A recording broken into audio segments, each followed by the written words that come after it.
Hiya, darlings. I'm not laughing. Me neither. That was, sorry. Oh, hi. I have a question. Can the chat hear the music? I can't hear anything anymore. I'm so sad. Do you guys hear the music? Do you hear any music? Do you hear Please tell us. sad music? Sad music, you feel like you could just die in the snow yes. too? Yes? Okay, good. I think we're winning. I'm not laughing. Hello, emo bird. Hello, other emo bird. Oh my gosh. Wait, we're both emo and birds? I know. How surprising. I'm not surprised at all. Our little bird brains. Of course we're emo. It must run in the bird. I wonder if the other birds have had emo phases too, but it's not a phase. It's not a phase. Oh, I can totally see Subaru-senpai being emo. Oh, for sure. Absolutely. Oh not funny, very serious. Anyways. Hi, Nerissa. Hello, Mumei senpai. Thank you for joining me during these hours. Thank you for inviting me. As I am a fellow emo kid, I just feel like it's a good balance. I think so too, because we discussed this a little bit. We're different types of emo, or we were. No, it always sticks with you a little bit. We were different types of emo kids. And we're going to talk about this today. Yes. But I wanted to ask chat, any emos in the chat? By that, anyone who liked emo subculture things? And we'll talk about this a bit. There's different types. Oh, there's the music. Suddenly the music is back in my life. Will the emo kids please stand up? Please stand up. Please stand up.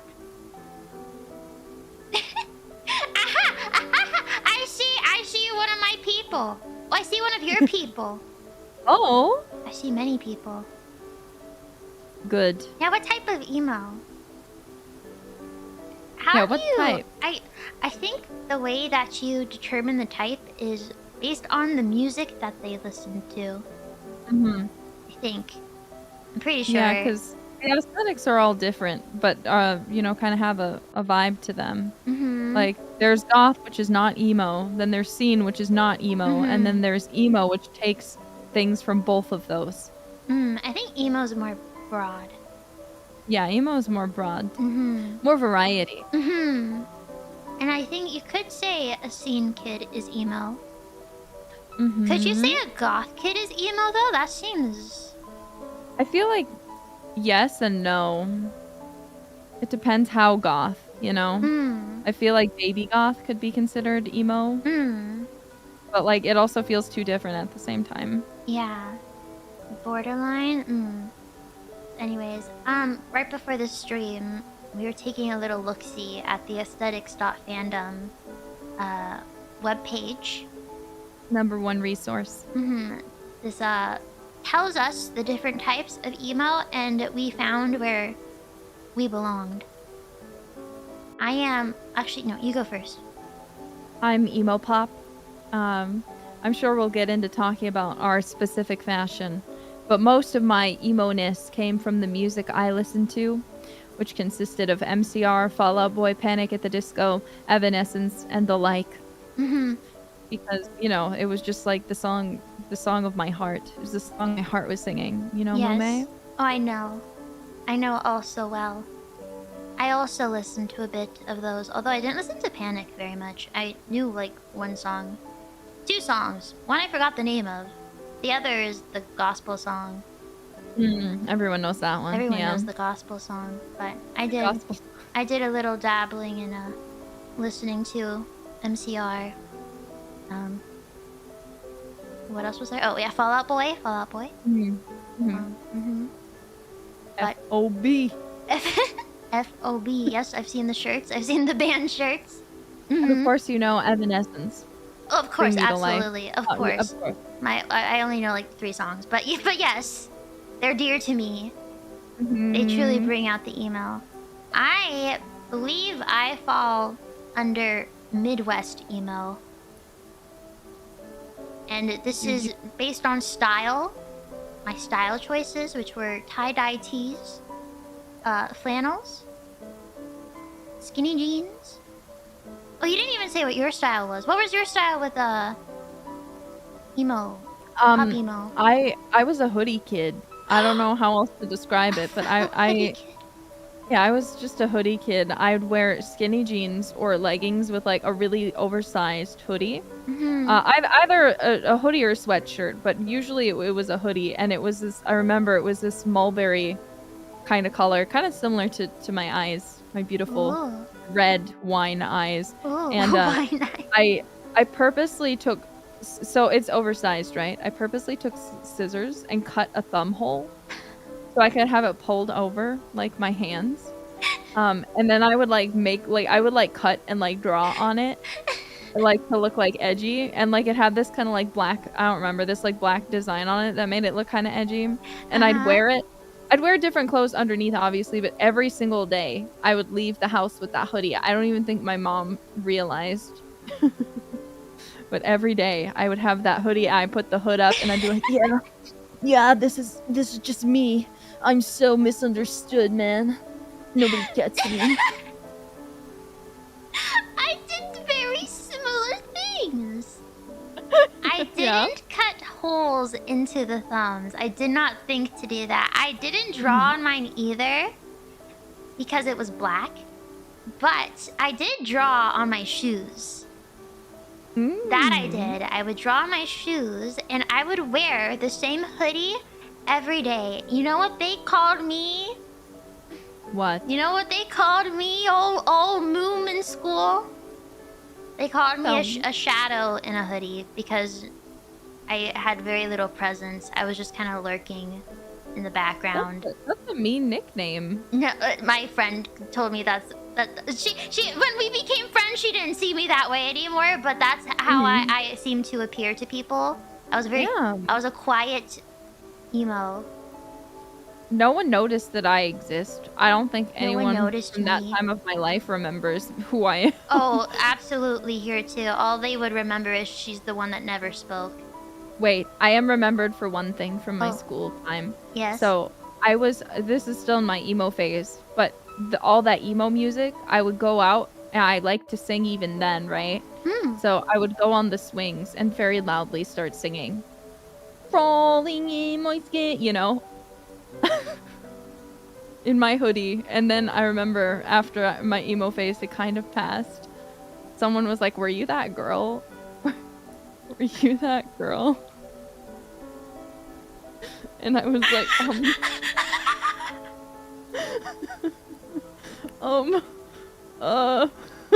no. I don't know what you're talking about. It's too early in the stream to cry. It's too early in the emo hours to cry right now.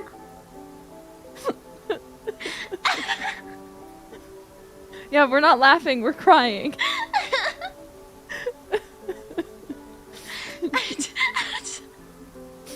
No one knew my name, no one knew who I was, no one knew anything about me. Just you singing.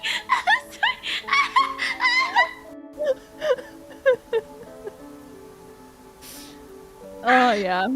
Oh my gosh. I wish we went to the same school. Yeah. I would have sat near you, but I wouldn't have talked to you. I just would have sat there quietly. I would have been the shadow in the hoodie. We could have been weird shadow people together. We could have been weird shadow. Oh my goodness, I do remember.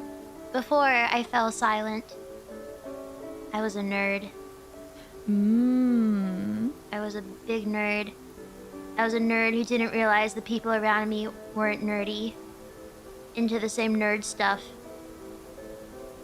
And when I realized, I was like, oh God, what have I been doing?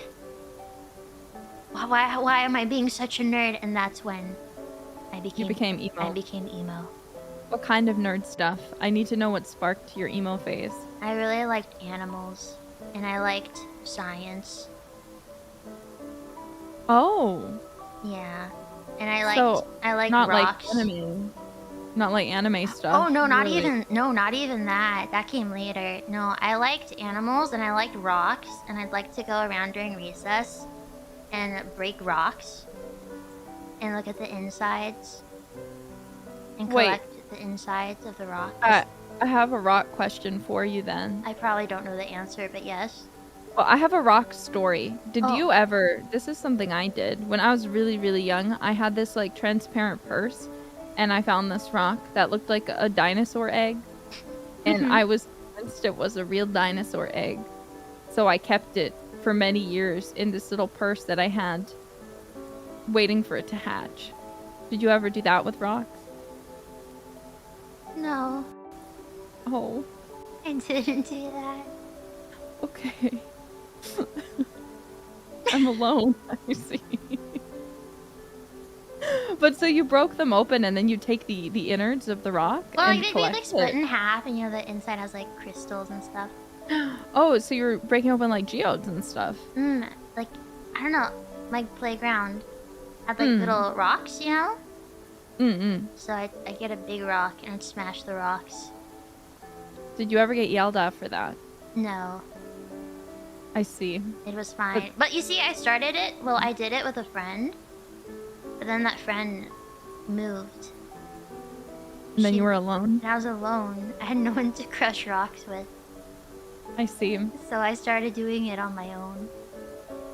So And that nerdiness is encouraged your emo phase Yeah, after you I realized. I just remember like during science class and stuff, I'd get really into whatever we were doing, and I'd get like super excited and be like, "Oh my gosh, this is so cool!" And I think everyone else was also really interested in it, and then it suddenly hit me. I see. No one thinks this is cool, which means no one thinks I am cool. I think you're cool. Thank you. I think you're cool too.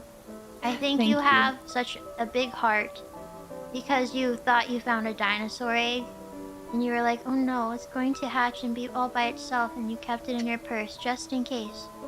Just in case. In case it needed a mama. I'm still sad it didn't hatch. I feel like so betrayed. My emo phase was kickstarted similarly, but not exactly the same. I wasn't into rocks and science. I was into anime and nerdy shit, but I was also a part of the school wolf pack.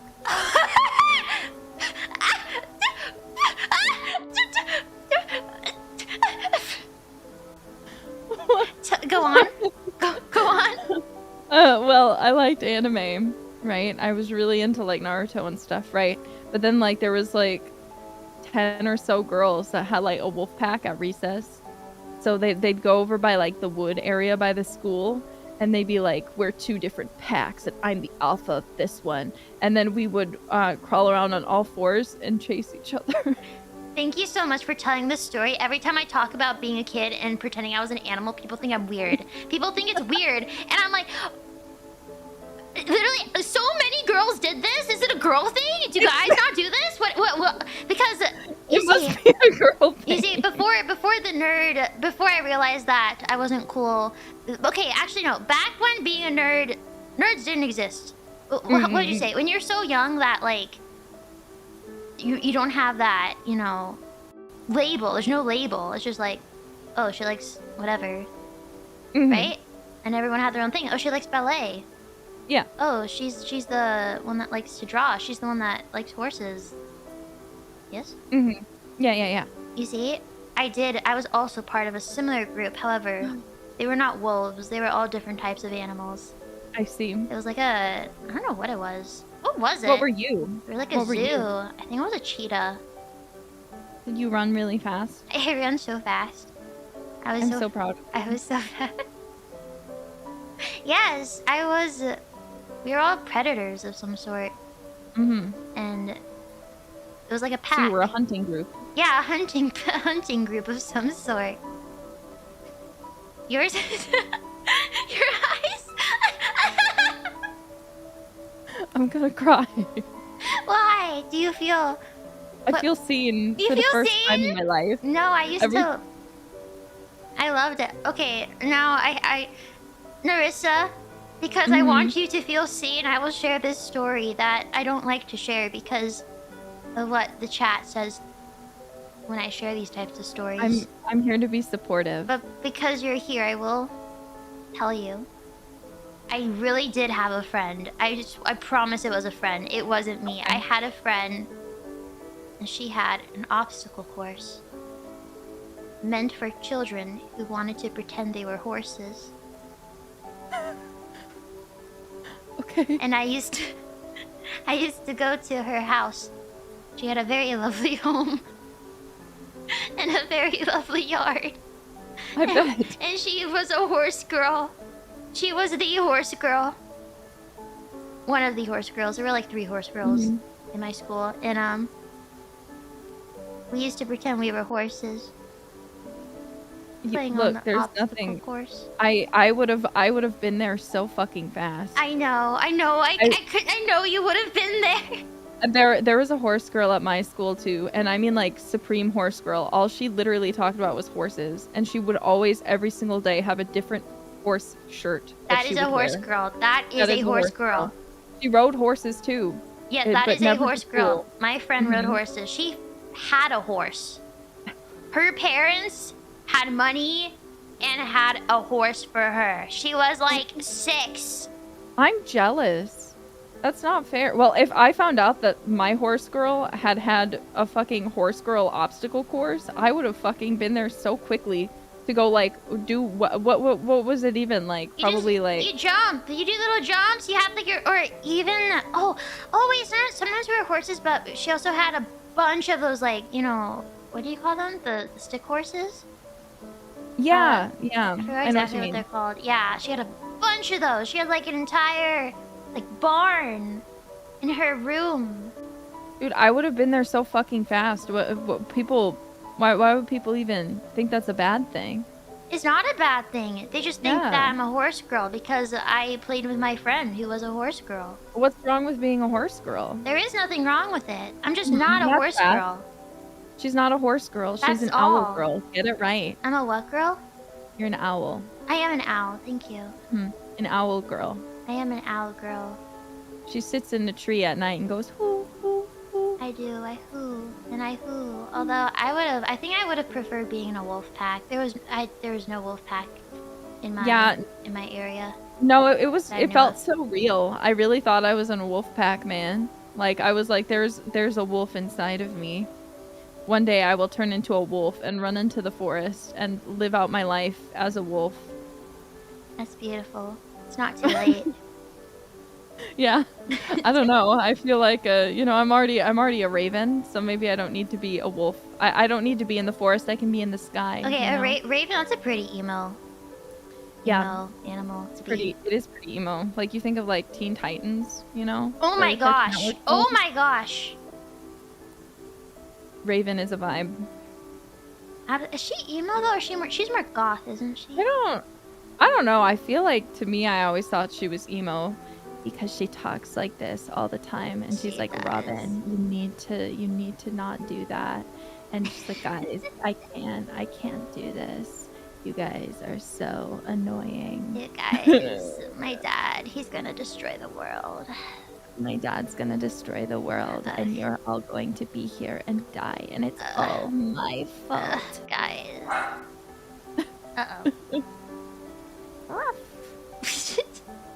My dog does that too when I'm screaming. She's been really emo the last few days. She's been screaming a lot. It's because she misses you. I'm right here. Been spending too much time with me. Oh, I see. Yes. She being knows. sad. She knows. Anyways, emo. Yes. So yeah, that's what started my emo phase. Was that I meant to say. I realized that wasn't normal, and then I didn't have any friends because all the other girls in the wolf pack, oddly enough, were like the popular girls in school somehow, but I was not. So like they all went on to be like really like pretty and like have really nice clothes and stuff, and like I don't know. And then I was just kind of there, and I was like, oh shit. I understand. Yeah. And then I just was like, fine. In my little animal pack, they either went on to be popular or they went on to be theater kids.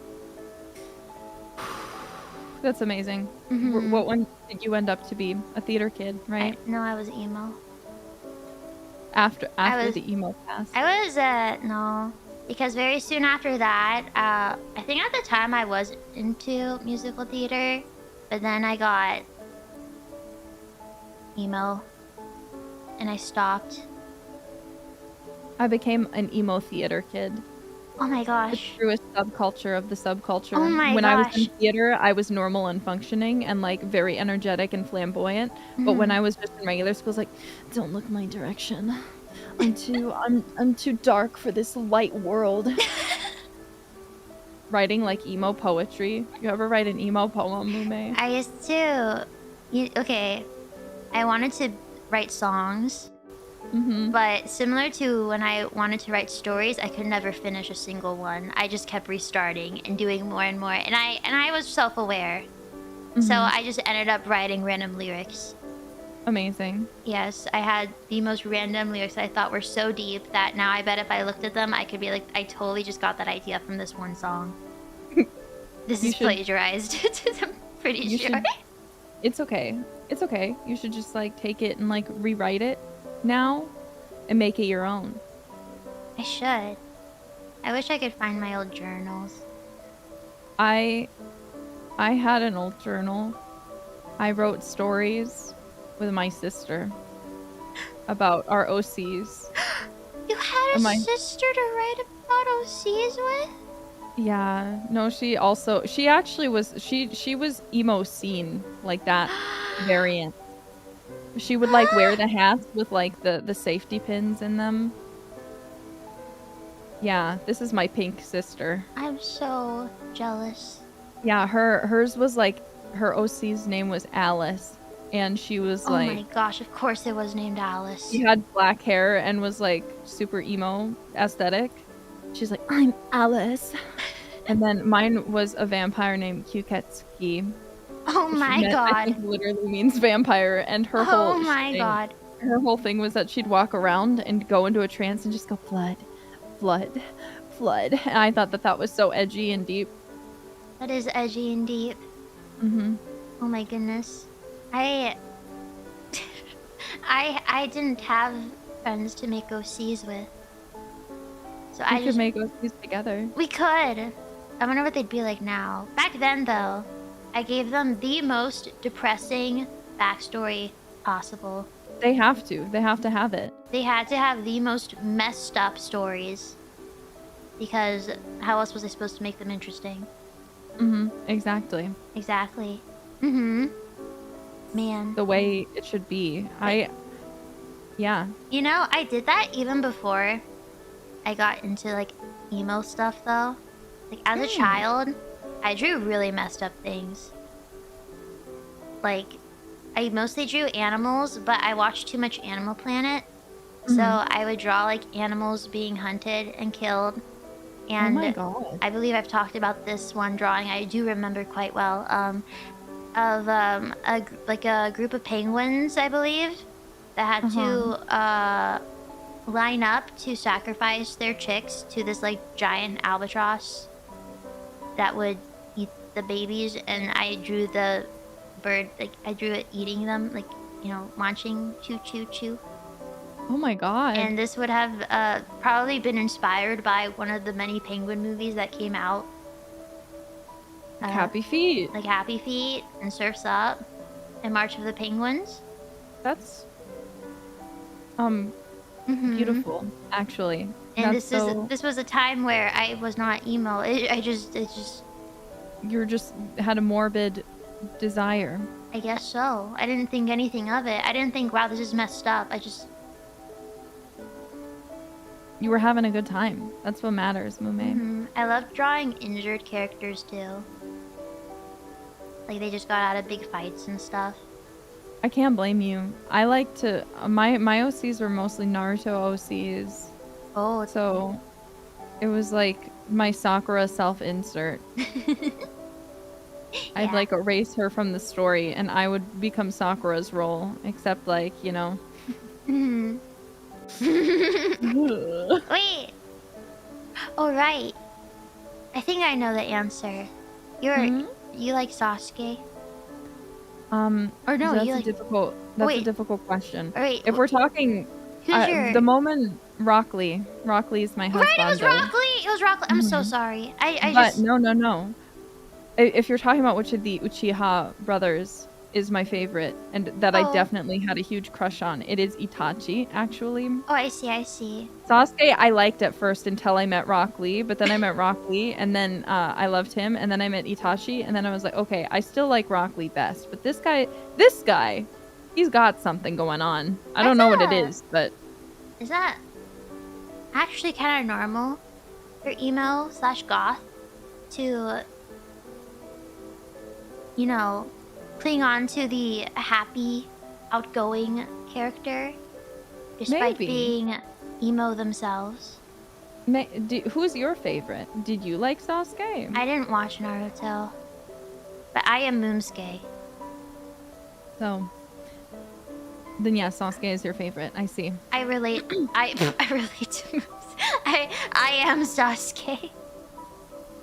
You relate to his experience, I understand. Absolutely. Having your whole family killed by your brother. Yep. Pretty morbid. Yeah, you know, honestly, I had a dream about it before. I absolutely relate to it. He's one of the most relatable characters in He really media, is. actually. He really, Especially for us emo kids. he really is. And then I just, yeah, developed this desire to destroy the Hidden Leaf Village. Because that's, yeah. As you should. I relate. Absolutely. Mm-hmm. Wonderful. So more about when you were in your emo phase. What else Yes. did you wear? I I literally wear? just said my hoodie, but what other things did you... Were you a Hot Topic kid? I was not a Hot Topic kid. I Me was, neither. you see, I was scared of being looked at. I didn't want anyone to look at me, so I didn't want, you know, eyes, which I think Hot Topic apparel would bring on to me. Mm-hmm. So I wore hoodies, and I wore black, and I wore band shirts, and I did get into anime during this time of my life. I see. What were your first animes? The first anime I watched that wasn't like Pokemon or Dragon Ball was Soul Eater, which I feel like is a very emo. It is one of the quintessential. Yes. Emo. What after? Did you watch like After? Blood Plus and like Death Note? I did watch Death Note. I believe I watched Death Note after. Is Blood Plus like the really gory one? Or is that Blood don't- C? I don't know. I've seen a bit of it. I don't remember, but it's the one about that girl, and I think there's a vampire. I don't really remember very much because it's been such a long time. Oh, I'm thinking of Blood C, which is like just gore. Yeah. I didn't watch Blood Plus. I did not watch Blood C. I just knew about it. What else did I watch back then? Of course, I watched like the entry-level anime. Full Metal. But not Naruto. Not Naruto. I'm sorry, but the filler. I Inuyasha? couldn't do it. I did not watch Inuyasha. I You watched. just broke my heart. I know. I'm so sorry. I watched the original Full Metal Alchemist. Beautiful. I did watch Zim. That's not an anime. Invader Zim. Did you watch Tokyo Mew Mew? I did not watch Tokyo Mew Mew. I didn't either. I didn't watch Wolf Rain, but I watched AMVs of Wolf Rain. Did Good you watch- AMVs. Did you watch Wolf Rain? No. Sadly. No. I think you would have liked it. Maybe. What's it about? I've never heard of it actually. I'm honestly not 100% sure. I think it's about wolves that turn into people, or it's people that turn into wolves. I don't know what they started as, but there's wolves. And they fight. And they die. How depressing. Just like us. I know, just like us. But no, at that time though, I did get some anime shirts and like anime clothing, and that was the first time I started shopping at Hot Topic Oh no. for the anime things. I never shopped at Hot Topic because I couldn't afford that when I was in my phase. No, I see. My sister shopped at Hot Topic. So I was always jealous of her weirdly cool clothes. Oh, she probably got like actually cool clothes though. I just got t-shirts. Yeah. Like a picture, a graphic tee of Soul Eater. It was like, yeah, Krona. Krona. So emo. I feel so much emo. emotion because of you, Krona. Oh, Death the Kid was probably the really... I love Death the Kid. Mm. He's everything to me. Yeah. I love his little asymmetrical hair. Mm-hmm. I just want to, like, punch him in the face. I understand. Especially when he makes that one face where he's like, I can't do it. It's like, he's like pushing his lips out. Because he's like, in action. Like, oh, it'd be so funny to punch him right now. Exactly. I know exactly what you're talking about. Mm-hmm. We are the same. Mm-hmm. I watched the dub. I watched a dub anime at this point in my life. I like dub anime still. You do? I do. I only like it if I watched it, like, when I was younger. I see. I understand. Mm. But, so yeah, you watched dub. Well, I think a lot of people watched dub anime around that time because it was actually airing on TV. Yeah. I liked the Soul Eater dub. The Soul Eater dub was really good. I liked Maka's voice. Yeah, I think she was Laura Bailey. She's amazing. Mm. Mm-hmm. I liked when she screamed. You always can appreciate someone who's good at screaming in anime dubs. In anime in general. I like hearing the good anime girl screams. Speaking of, Clanad. Have you seen Clanad? Oh, of course I've seen Clanad. You know Kotomi's breakdown, that scream she does? That's one of my favorite anime screams of all time. I know what you're talking about, but I can't hear it in my head. That's okay. It's an amazing scene. It's incredible. I'm going to Google it after this. Yes. Now that... I'll remind you. Now that was a different type of emo. Yeah. Wait, her name's not Ushido? Wait, what's Ushido? What does Ushido mean? I don't know. What does Ushido mean? I'm thinking of Ushio. Whoa. Ushio! Yeah, I've been calling her Ushido the last 2 days. Does Ushido mean something? Behind? Yeah, that's okay, that's what... Okay, that's where my brain... Okay. Ushio. Ushio, baby girl. Nagisa's a good girl. Ushio's a good girl. Nagisa's mom.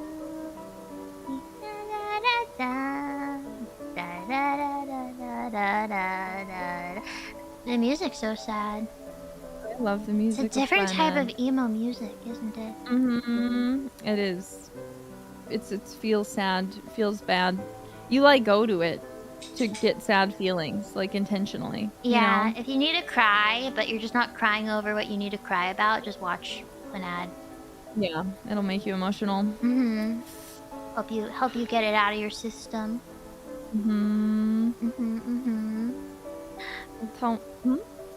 Oh, I was just thinking, the types of emo, we got a little sidetracked. Yes. You're pop emo. Yes. And I'm pretty sure I'm Midwest emo. Yes. Could you please tell them what Midwest emo exactly entails, apart from just tie-dye? I tried Googling it because I was like, did it come from the Midwest? I assumed that it was called Midwest emo because life in the Midwest is sad. Because it's cold. Because it's cold up.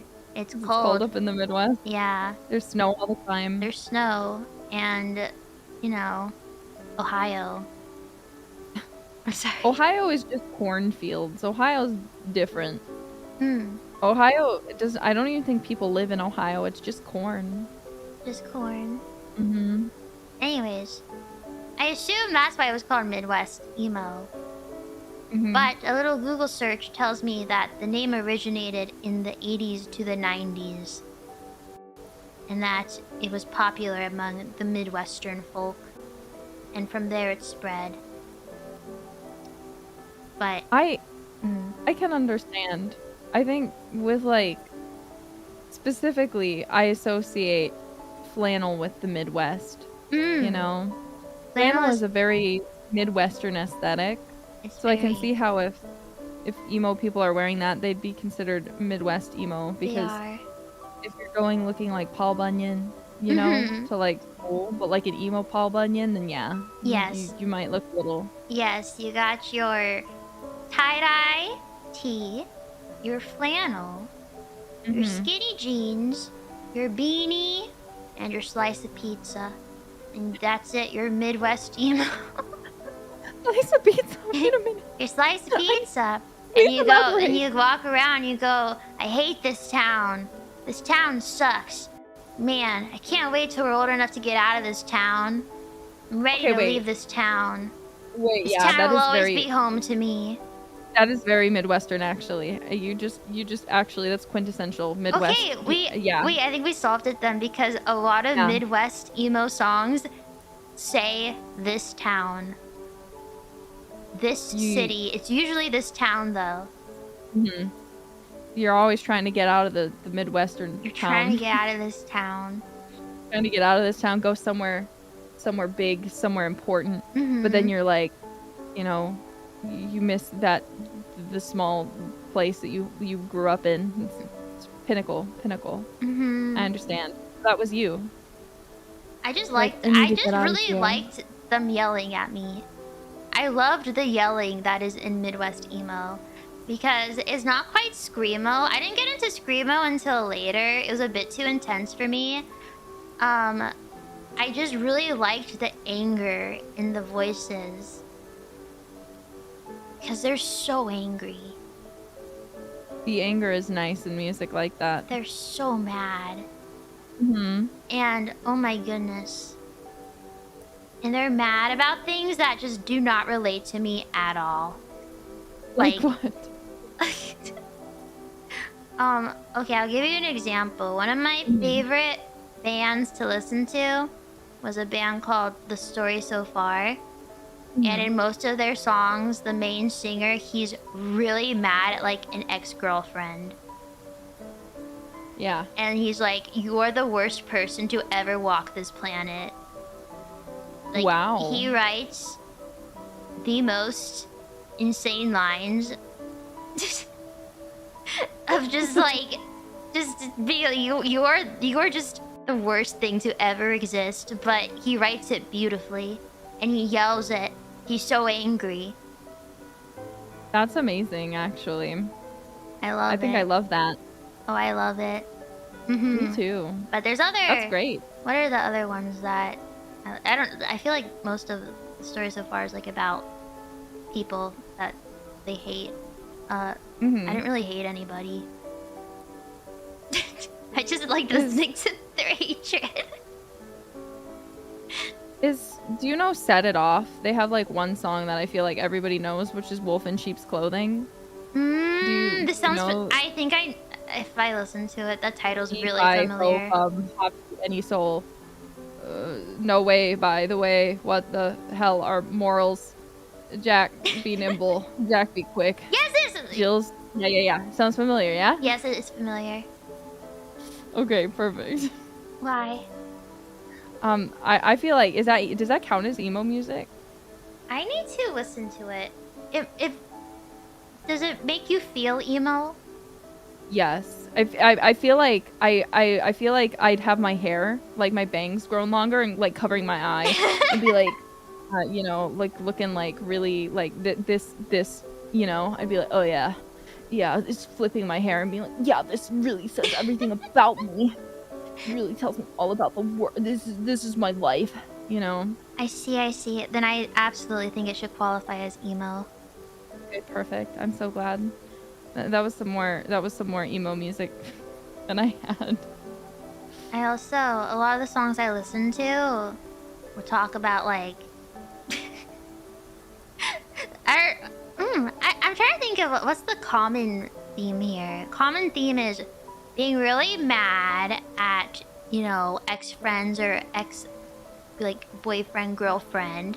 And then there's also like being mad at themselves. Yeah. Like, wow, I hate myself. I'm the worst person to ever exist. I'm so weak. Oh, my bony knees. Just me and my bony knees. That's a big popular line. What do you feel like the songs you listened to talked about? Hate too. Like, what was it? I'm trying to remember how the song went. Every feeling that I get, but I still don't miss you yet. Only when I stop to think about it, I hate everything about you. Why do I love you? I hate everything about you. Why do I love you? that one. Stuff like that. Oh, that's similar. Yeah, 3 Days Grace. Thank you guys. Oh! Yeah, 3 Days Grace, Linkin Park. More to elaborate more. Like, what was that other band? I don't remember. I'm trying to listened to a remember ton of lyrics. shit. I'm trying to remember stuff. It's hard to remember. Do you ever hear the one German song that's like, du hast mich? Why does that sound familiar? Because there's an English version. It goes, you hate me. No, the German part sounds familiar. I have so much to Google after this. Oh my goodness. Oh, what else was I? Where was I? What the? Oh! So, how did your emo phase evolve? Because it was never... Oh, I guess I shouldn't call it a phase, pardon me. How did your emo-ness evolve? I ended up eventually becoming less emo. I mean, look at me. I look emo, no matter how you put it. I can't escape it. You were just always meant to be. I was meant to be an emo kid, but I ended up becoming full-on theater kid. Oh, and yes. so I ended up making that my personality because like I was like, it's kind of nice to talk. But you know, this was after I had like an emo. She wasn't my girlfriend, but I feel like it's funnier if I call her that. Okay. I met this peak emo girl, which kept me in my emo phase for longer than I probably should have been. And she was just like the coolest person I'd ever met. She played bass guitar and she was like really, really pretty and like really emo, you know, like she dyed her hair like cool colors and like had it like really long, like over her eyes and stuff. And I was like, oh my God, that's Beautiful. what I want to be. I'd go over to her house and we'd sit in the garage and like blast My Chemical Romance. Oh my goodness. In the garage. That was that kept me in my emo phase for a good long while, but then we kind of just lost contact and stopped talking. And then I became full-on theater and choir kid. I see. Yeah. I see. And now I just dress in black all the time. So that's like the peak of my emo now. I just wear black Now is the everywhere, like I'm peak? going to a funeral. Fashion-wise? I see. Mine evolved in a weird way. I'm thinking more of like the music, how the music evolved. I feel like the bands I liked either stopped making music or they started making music in like a different genre, which I wasn't as interested in. So I turned to SoundCloud, where you will find the sad boy music. Not SoundCloud. It's sad boy music, and they have the most generic, predictable lyrics. But the way the music is written scratches my brain in all the right spots. I know exactly what you know you're what talking I mean, about. and it's just you're so embarrassed to admit, like, oh my gosh, I will absolutely blast this and listen to this. But when you think about the words, you're like, oh my goodness, can you? I just. Because they're not. No, I'm sorry. getcha. The lyrics they're just really generic lyrics. Yeah, and I mean that's okay. Like the reality is there's nothing wrong with generic lyrics, and I think people when they hear the word generic, they think it means bad. But for me at least, I think there's a certain charm to music made by especially like SoundCloud artists that just sounds generic. Yeah, like I know my emo is I'm scared of being judged. I'm still kind of emo, but Mm. do emos care about that? I don't know. Anyways, what is nice about them is you learn the songs really fast, and then you can sing along really fast because you're Mhm. like, oh, I know exactly what you're gonna say. I know what you're about to rhyme with sad. Oh, I know it's gonna be mad, Exactly. isn't it? You're mad too, right? Oh yeah, yeah, yeah. So sad, so mad as I'm running down the boardwalk. I don't know what Mm-hmm. people sing about Yes, anymore. about that. 'Cause I'm just so sad. Yeah, Exactly about that. Mm-hmm. that's great. That's At least beautiful. they're not rhyming sad with glad. Yeah. Yeah, valid. Mm-hmm. Mad, Very mad, valid. sad. Mm-hmm. Anyways, I don't really listen to that anymore. But Hmm. I do still love like Vocaloid that is dark and sad. Do you remember Grotesque Girl? Was it Rotten Romance? I don't remember. I am not sure. I do not know the names to songs that I listen to. Okay, understandable. Have a nice day. I'm sorry. No, I'll have like you have to send me the links and then or even yeah, even the Japanese. Like just today, I was thinking of where are the sad songs, like the sad Vocaloid songs I used to listen to. I could Right? not remember their names, but when I see the kanji like in the names, I'm like, oh wait, this is kind of familiar. Or I see like an Hmm. ano, I'm like, oh wait, this is the one with the ah. Yeah, I remember that. Oh wait, this one. Alice Human Sacrifice. Do you remember that one? Oh, I did. That Yes, one was peak. I loved that one. I remember that one. I kind of remember that one. We should get all the rest of the emo hololive girls in EN, and we should do a cover of that. We should.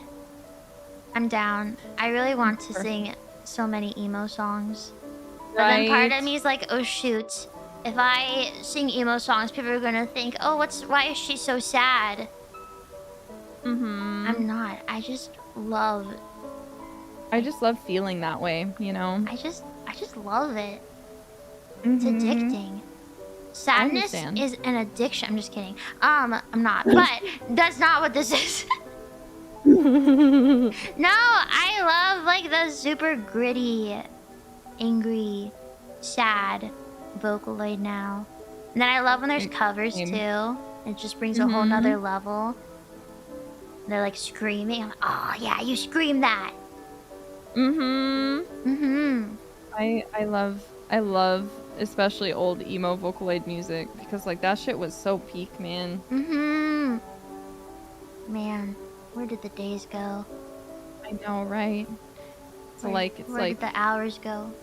things are completely different now. The emo hours. I know. Emo hours indeed. Mm-hmm. I haven't found new. Do you have this issue? I have a really hard time finding new music now. I just listen to the stuff I used to listen to. I do too. I feel like I when it comes to like pop music, sometimes I don't have as hard of a time, but when it's like I'm more hesitant because whatever the Gen Zers are listening to doesn't always appeal to me. Sometimes it does. Sometimes it's great. Sometimes I just don't like it. But like I still listen to like a lot of like Doja Cat's new releases, for example. Oh. Yeah, or like Ariana Grande. I'm like a basic now. Oh, you like Mhm. interesting. No. I'm not in the know of those. If I think of pop music, I think of what's popular going around on TikTok.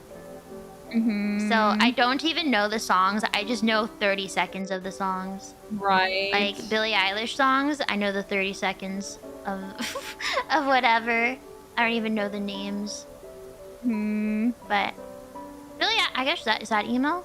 That's a different type of email. Yeah, Maybe. no, I consider her to be pretty emo. It's pretty depressing. Mm. Oh no. But Sorry. I'm getting attacked by my cat. oh no. She keeps trying to get up on my chair, but she's fat. So she'll like and her obviously she's, you know, a cat, so she has pretty fucking awful claws, and she'll just start to fall off the chair Oh, and dig no. her claws into my thigh. Oh, no. That's so sad. Hmm. Oh. So yes, Sorry, I didn't mean to derail with my cat No, conversation. that's okay. My animal's been distracting me a lot of this stream because I forgot to feed her before. Mhm. she's She's hungry. she's being a little annoying, rightfully. Right? You want to quick go feed her? I can wait. I can entertain. No, it's okay. She's taking a nap.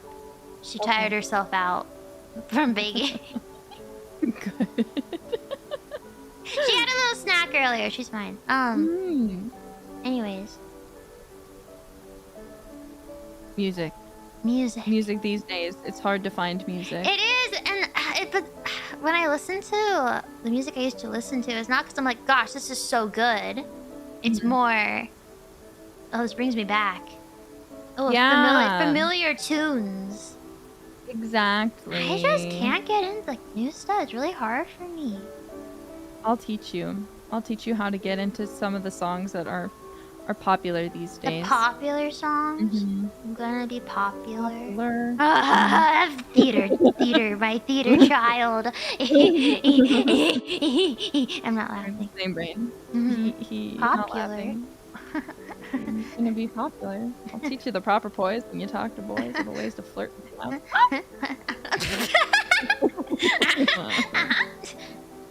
What shoes to wear? Can you fix my hair? Everything that really counts. I can do it. Thank you. You're welcome. But yeah, no, but fully agree though. I feel like this is my complaint with like the emo bands of the time period, you know, that I listen to. MCR is still around, surprisingly.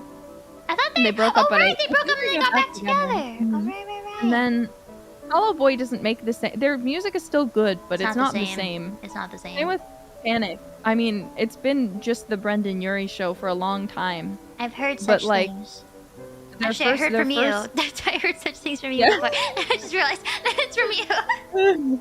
Their first album was the best one, and it was like the most perfect aesthetic. And then like it just slowly deviated more and more. Like the music's still good, but it's different, you know.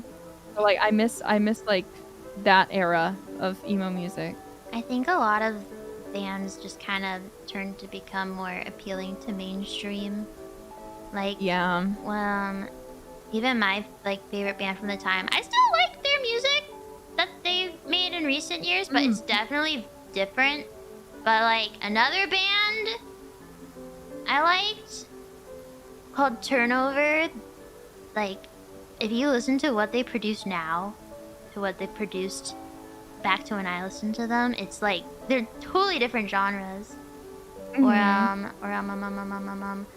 else was even like Bring Me the Horizon. They changed a lot over the years.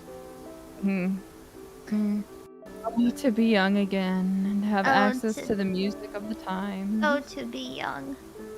Oh, know. to be young. Oh, kids these days have no idea. They have no idea what the music was like. They have no idea. Oh my gosh, they didn't. We had Justin Bieber. What do they have? Yeah. They'll never understand. What is the Justin Bieber of today? They'll never understand going to the mall in a band T-shirt, waiting to get their new CD, and then like having it be sold out, and the disappointment of that. Oh my gosh, Nerissa, I went to the mall kind of recently. Mm-hmm. Have you been to a mall recently? Yeah. The difference of like what children do now. I remember like going to the mall with a couple of friends and having like a mom on standby, like a chaperone mom around. They just and drop stuff. their kids off and leave. Yeah, now they drop their kids off and like, oh my gosh, the difference. Like, do kids go through awkward phases anymore? What happened to the middle know. school awkward phase? Yeah. Where you don't wear Okay. matching like pants or shirts. You don't know how to like. What happened to that? Because that was That was the Y2. Well, it's so weird because Y2K fashion is so back right now, which I don't understand because, in my opinion, that was like the ugliest fashion in like the world. agree. Like the the ugly, low, shapeless, skinny low jeans. rise. Mm-hmm. Oh Disgusting. my, Disgusting. what the Disney stars used to wear. Exactly. Oh my gosh. But it's like now all the kids are wearing it, except it's like improved Y2K. So it looks Mm. it's still some of it is still freaking awful, but some of it is also like way better designed than Y2K fashion ever was. But they're like, oh Mm. yeah, this is Y2K, and I'm like, you are not Y2K. Look at a picture of Ashley Tisdale from that time period. You do not look like that. Like, the awkward layering. Yes, the layering. That's what's like. That's completely missing now. Mhm. I Like, guess yeah, where's the yeah. I just answered it myself. TikTok and YouTube Mhm. being so easily accessible with so many resources. I feel like back in the day, if I were to look up like how to do your makeup, you'd get the like. You'd get... I actually remember what I'd got. You'd get like smoky purple eye, and how to completely contour your face, which like you couldn't do when you're in middle school. Yeah. I don't like you weren't supposed to do that, but now there's like natural look, all natural. Which Yeah, you can't even tell anymore. Like, I remember looking up like Michelle Phan and like looking up her like makeup tutorials, and I couldn't do makeup, so I just watched them for fun. But being like, oh my god, same this here. is so cool. Same here. I had 2 makeup videos I really liked watching. I think because there was like there were ASMR elements behind it though. I liked the sounds from it, Same. and they had relaxing voices and stuff. But no, these days they'll never know. They'll never understand us, Mumei. They'll never The only one we understand. have is each other. Skinny jeans are out. Skinny jeans are out, Nerissa. No. They're gone. They're done. Look, They're our done. waist high still in at least, because I always preferred the 80s style of pant anyway. Like I think so. jeans. I like high waist, loose fitting jeans are in. Good. At least it's high waisted. That is the look. That is the quintessential. Mom It's jeans, I in think. the waist. Okay, no, mom jeans are gross. Oh, but I I don't know why thought people aren't like they mom big? jeans. Aren't they? I don't know. I might be wrong. Mom jeans are like baggy. They give you Yeah, baggy. the most Baggy jeans frumpy are looking in. butt ever. Yeah. I don't know why people want to wear them. And then it's like baggy bottoms and like small, tiny tops are big right now. Tiny top. Yeah. No. Tiny tops. I Why think would they bring that back? that's the meta at the moment. Eh. I'm pretty sure. It's all these clothes that I feel like, unless you are like a literal stick, like literally no curvature anywhere, the clothes will not look good on you. Like that's what I think every time I go to the store. I'm like, that is literally just a tube of clothing that is not made to accommodate for hips, even. Who is I this get for? thrown off by mannequins also when they're not like Same. because they're white, like they're like pure white, and I'm like that even that throws you off. I think when it comes to Yeah. colors and stuff, 'cause you're like, wow, this matches so well. Then you try it on, you're like, why does this like color look so weird? I wish the all the color's not for mannequins- me. I like when the mannequins are just like a pure black color, because then for me at least the clothes look more like they're floating in space.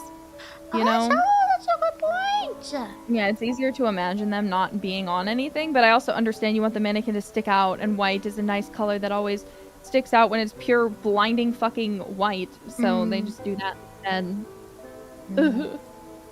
Yeah, I don't even shop in person much anymore though. Me neither. I think why did I go to the mall? I went to the mall for like something unrelated to shopping. What, Oh, what did you go? What? I went to the food court. I like to do that too. I wanted Sometimes it's boba. just like, boba. I had a craving for boba. I know boba's so out too. It's so last year. What? Boba's. What? I think boba. What's the new big thing right now? I don't know what the new thing is. I don't either. It's okay. I didn't think We boba can- would go out. I think it's. Is it? There's matcha. The new big in America, I should say. The new craze taking over. the food courts of America. Look, I want them to make matcha a thing, but the thing is, I need America to understand what good matcha tastes like, and I feel like the majority of places that have matcha do not. You know, like, it's always, like, the shittiest, most, like, toned down and, like, overly sweet matcha flavor. I agree. I don't generally like matcha, but that could be because I don't like the matcha here. You don't like... It's just so sweet. It's not for me. That's not very... It's okay. We've talked... is there any other emo thing to talk about? That's a good question. Chat, what other what were your chat. emo experiences? Tell us. Tell us. Help us remember. Take us back. Yeah, take us back to the days. To the days of the times when we were hairstyles. Did you do anything interesting with your hair? Did you dye it? No, I'm really bad at hair. Me too. I'm horrible at... No, I can't. I struggle putting a ponytail up. I do too. I can only put it in a braid. I can't even do that. How do you put it in a braid but not a ponytail? Like a side braid? Like a braid like around your... I pull it to the side and then I do a really tight braid and then I leave it. Oh, I see. That's all I can do though. I can do a loose braid too, but like ponytails, like I can just never get my hair pleasantly like flat enough. You know, because there's so much of it. It takes so long. I'm like, is my hair or is my head bumpy? Are there bumps on my head? And you're just like depressed because you find one and then you're like, I just need to take this out. I know, I'll take like 10 minutes to put a ponytail up. Yeah, and like having so much hair, like it takes such a freaking long time to do it that like I just end up giving up because I'm like, I've been trying to do this for so long and I have so much hair that I have to keep brushing through all of the length and it's just not worth it. That's why you should get short hair in your next outfit. That's what I did. I was sick of the long hair. I don't know, I just like the aesthetics of long hair too much, you know? That's to have true. short hair. My Like hair... I like short hair too, but not on me. I think you look cute. Oh yeah? Maybe I'll try it then just for you. Yeah, I want to see. Okay. Easy. Short hair, don't care. Right? Just realized your hair's black. It's pretty emo. Yeah. It's pretty, it's like black. It is black. I have jet black hair. Yeah. Wow. And then I've got blue under highlights. Because I'm just that emo. You are emo. Is I that show my scene? sadness. Show my sadness in my hair. Oh, I see. Because you're blue. I understand. My feelings, my emotions are blue, so I needed the world to know how I felt inside. I see. I'm gonna change the music. Okay. Enough of this. Wait, which music was it? Oh dear. Wait, never mind. I don't remember which song it was. Okay, we're gonna play a random song. Get ready for this. Okay. This is what? Huh? Huh? Huh?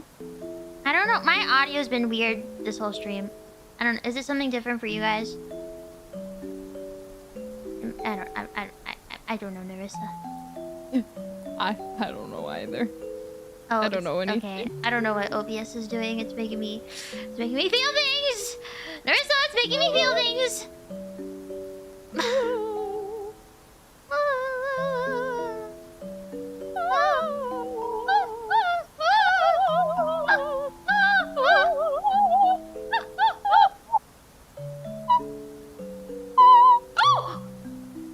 That was nice. Thank you. Your notes are nice too. Got a pretty high range. I don't know about that. I was told I'm an alto. Well, when I was that was a pretty young. high note for an alto. I thought it was just altos just have a harder time singing high. It's not that they can't. I mean... Teach me.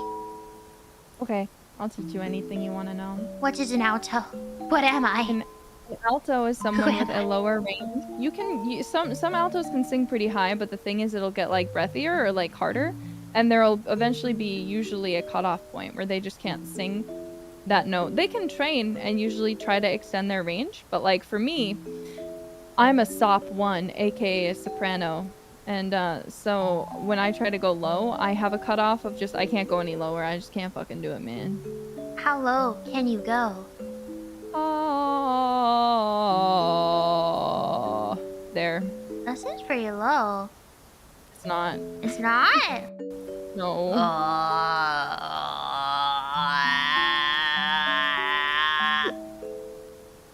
It's I guess a good example is, you know, Callie Senpai's song, what is it, At the End of a Life? That first note there, and the weed run right through. Yeah, Weed. that I have to push it. Yeah, but it's like, it's like so low. Weed. weed. Weed run right through. Weed. Yeah. It's a low note. Weed. That's a high one. Eh? Weed. It's a high one. Oh, do you not hear animal? No. Oh, yes, animals. I did. Oh, yeah. Okay. That was, yeah. Sorry, I block it out because my dog also barks when I'm screaming. So I just pretend it didn't happen. I tried to do the same. However, I looked to chat, and chat goes, animal. A minimal. Animal. I struggle. I think I'm pretty breathy if I tried to sing high. Sing for me. Sing a high note. Do a like a. Whoa. Do a siren. Oh. Ooh.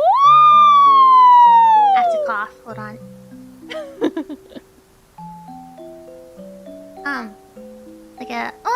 Like wee woo. No, like what I just did. Ooh.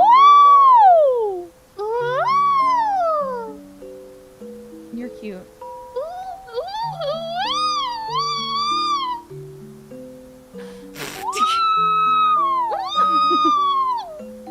These are our sad emo sirens that we do to call the other emo kids.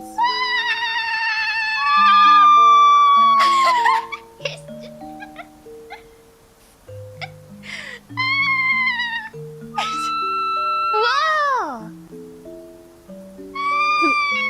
I can't. Like, it's like, we'd be like, if you add vibrato, then you sound like a little ghost wailing in the night. That's awesome! I can't force vibrato, or like choose it. Like, wait. I can't do it very well when I think about it. I feel like lower notes I can do it.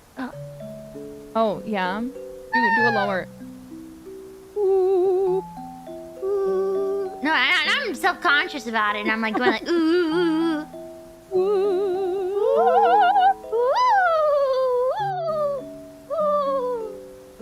I don't know how I do vibrato. One day I just woke up and I could do it. Is that how it worked for you too? I feel like sometimes I do it, but it's not like a conscious choice. Yeah, exactly. So, I used to do it consciously, and I sounded like a goat. You know, like, bah. I don't know what goats sound like, but it sounded. It was very forced. Yeah, exactly. Like that's what my singing sounded like. And then I just suddenly happened, and then I didn't have to force my stomach to do it anymore, and that was great.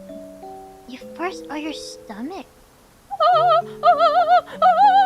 I can't do it anymore.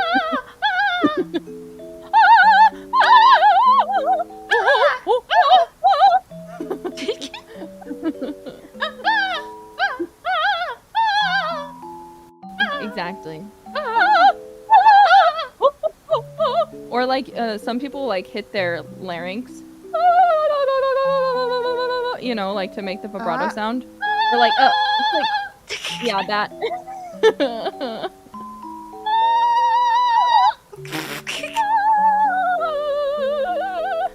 It's hard.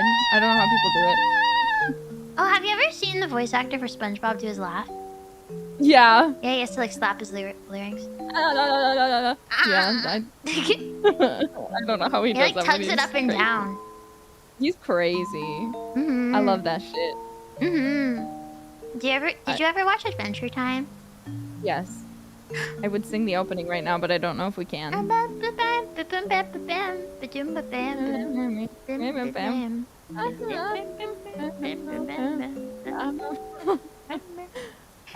Time. I did not know for the longest time that the voice actor for SpongeBob was the voice actor for the Ice King. What? Did you not know this? Oh. Did you not know this? But that makes so much you will hear SpongeBob every time you listen to him now.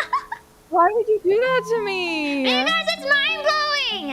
Why would you do that to me? No, I know. No one thinks about. I just kind of thought about it one day, and I was like, wait.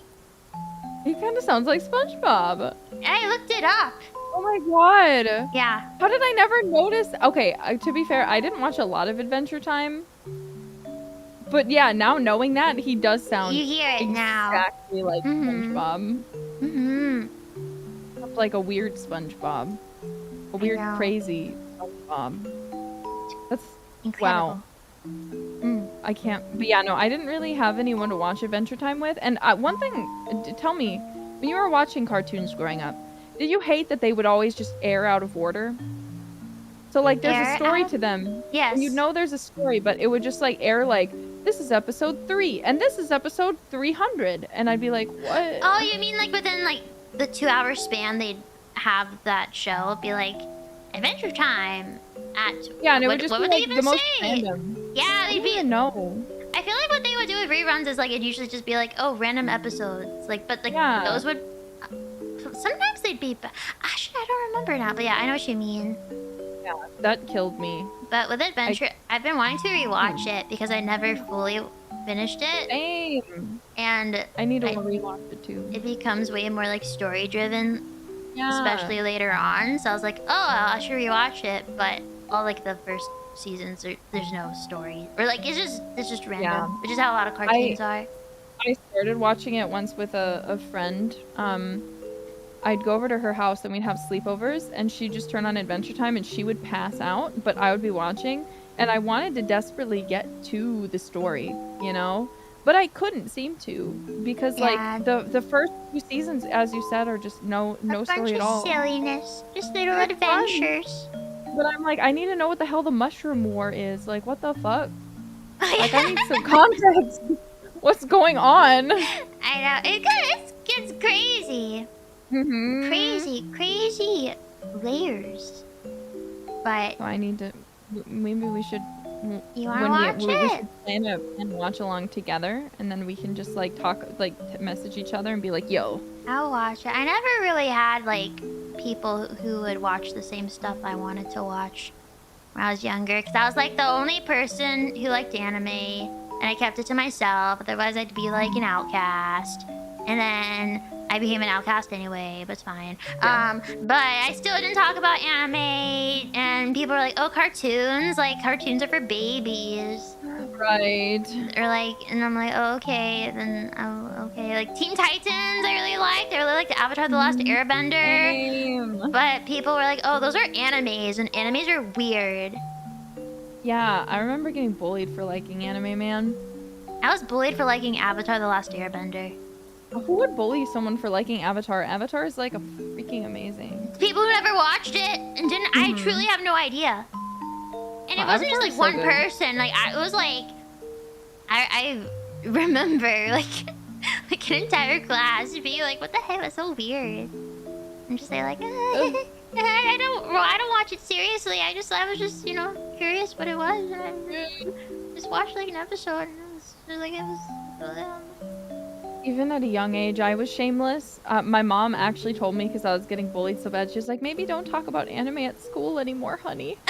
And I would still go and like talk about anime because it was the one thing I really liked. But everyone thought it was weird, so I was super outcast until I met like the other like weird outcast anime kids, and then we all became friends. Well, but I was lucky. Your mom was wrong, because what if you hadn't done that? You wouldn't have met those people that had the same interest as you. No, I agree. Yeah, for a long time, I had to put aside like things I was interested in because I would not be accepted. I had to be normal. Yeah, I never cared what people thought about me because I was like, well, that's just mean. Because I'm sure they like weird shit too that I don't care about, but I wouldn't make fun of them for it. Yeah, I never really understood it. Oh, you know what's sad though? I do remember. So I was really quiet once I realized what. Once I realized how, you know, middle school worked. Yeah. And it was so sad because then I'd see people who were not scared to, you know, hide their interest and liked anime. Because in middle school, I didn't say anything.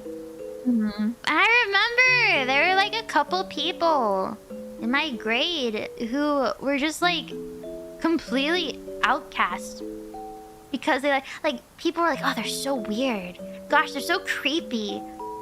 Because they liked anime and they liked to draw anime characters, and I never really understood it. I was always like, okay. But I was a coward and I never said anything. I was never like, what, you guys are just being so close-minded. I was just like, yeah, for sure. You weren't a coward. It's really hard to like address those people because like when you're at that age, you're sensitive and small and delicate, and like the last thing you need is to be outcasted. So you know, no one wants to be lumped in with the people who are already outcast, even if you like the things that they like. Like you don't want to stand up for them, not because you don't think or you don't even agree with them, but just because you're like, I don't want to be treated the way that they're being treated. Yeah, it was also hard for me, I think, because there was like within a like 6-month period, I went from being pretty talkative and like talking about whatever I wanted to being basically like unable to talk to people. So I already had a group of friends that I'd made when I was still talkative, and then I became very quiet, and I knew I wouldn't be able to make friends if I if I tried, or like if I left that friend group. So it was like I really had to be careful. Like, ooh, don't creep them out. Don't let them know that you like anime. Yeah, you're like, oh, I gotta keep this my deep dark secret that I like, and now like, it's. I mean, I'm glad about it. Don't get the wrong idea, but like, it's so crazy to me that anime is like popular now. Yes, I've talked about this before. How, yeah, it's very popular now. I don't think it's as common for, you know, an entire grade or entire school to be like, yeah, anime is just weird. Like, you might have a few people like that, but it's not like the common consensus of like what it is. It's just interesting. Yeah. No, I agree. Like, it's just, again, very glad for that change in the social norm. But, like, it's so crazy that now the question isn't, like, do you like anime and will you accept me? But it's like, what animes do you like? What animes do you like? And if you like the wrong ones, then you're a poser. Yeah, or they're like, oh, you like too basic of anime? Yeah. Because this isn't this cool, obscure show, actually. Exactly. Like, oh, don't judge me for my anime taste.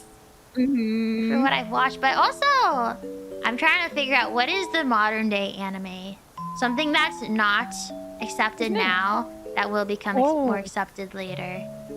I don't know. Could you say what? VTubing? Yeah, what? Probably, honestly. I still see a lot of people who don't understand it, which is fine. You know, some people just take time to come around, just like, you know, my high school bullies that hated anime and now are super into it. Yeah, probably love it now. But we're like, ew, anime. But yeah, it's like, I feel like, but VTubing is still so new that people are like, why are you watching an anime girl when you could just watch a real girl? And I'm like, I am real. What are you talking about? I'm not. Just watch. Who am I talking to then? No, just watch anime girls.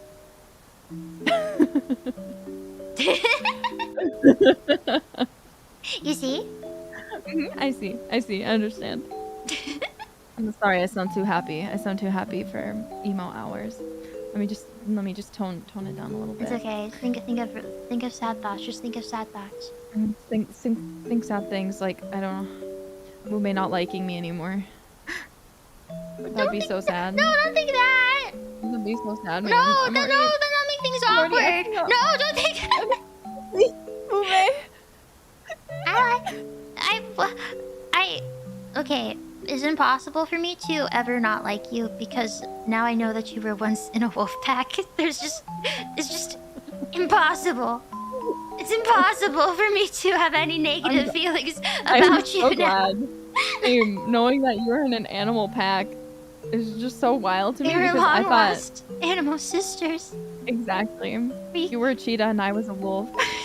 They said it could never be. Inside you, chat, there are two birds. One is a cheetah and one is a wolf. They said it couldn't happen, but look at where we are now. Seriously. Isn't that the thing, though? That it's always the outcasts in school who end up becoming, like, entertainers? Isn't that a thing? Probably. I think that's beautiful. I mean, that kind of makes sense. Like, for instance, if you are someone who is an outcast and doesn't talk to many people, you can just go on the internet and pretty easily find, you know, fandoms or, you know, people Be involved in. Yeah, you can get involved and it becomes a bit easier. Like, for instance, too, like, I don't really have any nerves anymore, like, talking to people online. Like, when I met Advent, I wasn't too nervous. I was just like, sup, girls? Sup, ladies? I was nervous. Well, I'm sure. Like, I was nervous meeting Myth. But I'm a senpai now, so. Yeah. Look at you, senpai. Feels weird that I'm taller than you. But if it was an instance of like, oh, first time meeting Advent, but we're meeting offline, then I would absolutely be like, oh, like I'd be. Wait, I feel like if you talk to me on Discord, I talk too much. But if you talk to me in person, at first I talk too little. You will. I'm similar, except I'm very different. I'm the same, but I'm different. You know. What are the differences? I don't know how to describe it. I dress really fun when I'm going to meet cute girls. And then, like, I am really excited, but I'm also really nervous. So I just let the excited take over. And then I'm like, oh my god, hi girl, how's it going? Oh my god, it's so nice to see you. Do you want to go get food? Let me take care of you while we're together. It's how you survive, Nerissa. It's a survival. It's instinct to do that. And like, if I don't, I'll just be like the emo kid in the corner and be like, hey. Do you know how badly I want to do that when I'm in public? Just do it. You have to force how yourself. How badly I want to be like super friendly and Genki and stuff. And well, wait, I have an interesting story if you want to hear it. We were with the Advent girls and it was so funny because we're all in a car together, right? And we're driving and all of them are kind of also a little awkward too, like you know, with strangers, because most people are valid. But the lady in the car really wanted to talk to us. And I decided to sit in the front seat. And I was the sacrificial lamb that day.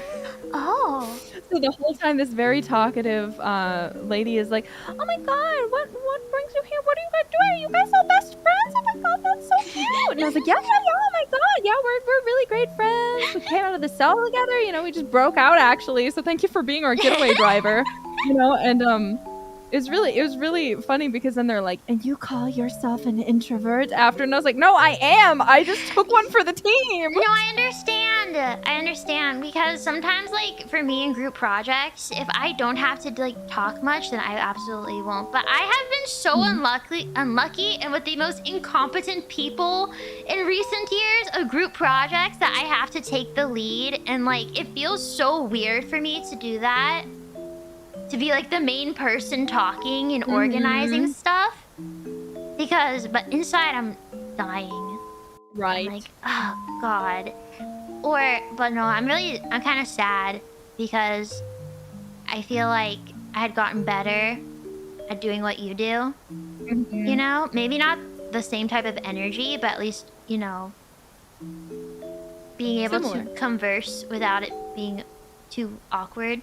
I'm getting worse. My skills are deteriorating. I feel like, oh my gosh, literally I can't talk about anything anymore. I go to the animal park, I'm struggling to talk to people with the wanting the most basic conversation. And now in civilization duties, like, I'll think to myself, oh, I should say hi to this person. And it's impossible. And I don't say hi to them. But it's the absolute worst when someone says hi to me and I try to say hi, but nothing comes out. But if I try to say hi again, like, it's just too awkward. So I just have to pretend I didn't hear them say hi. And then I feel horrible because I'm like, what if I ruin this person's day by having them think that they tried saying hi to someone? Maybe it was hard for them to say hi to someone and they said hi and then the person didn't even say hi back. I probably ruined their life. You probably did. I know, it's horrible. See, I'm still from... thinking about it. It's been months and I'm thinking about it still. I would keep thinking about... I think about stuff like that too whenever I make a mistake like that, and I just think about it until the day that I die, you know?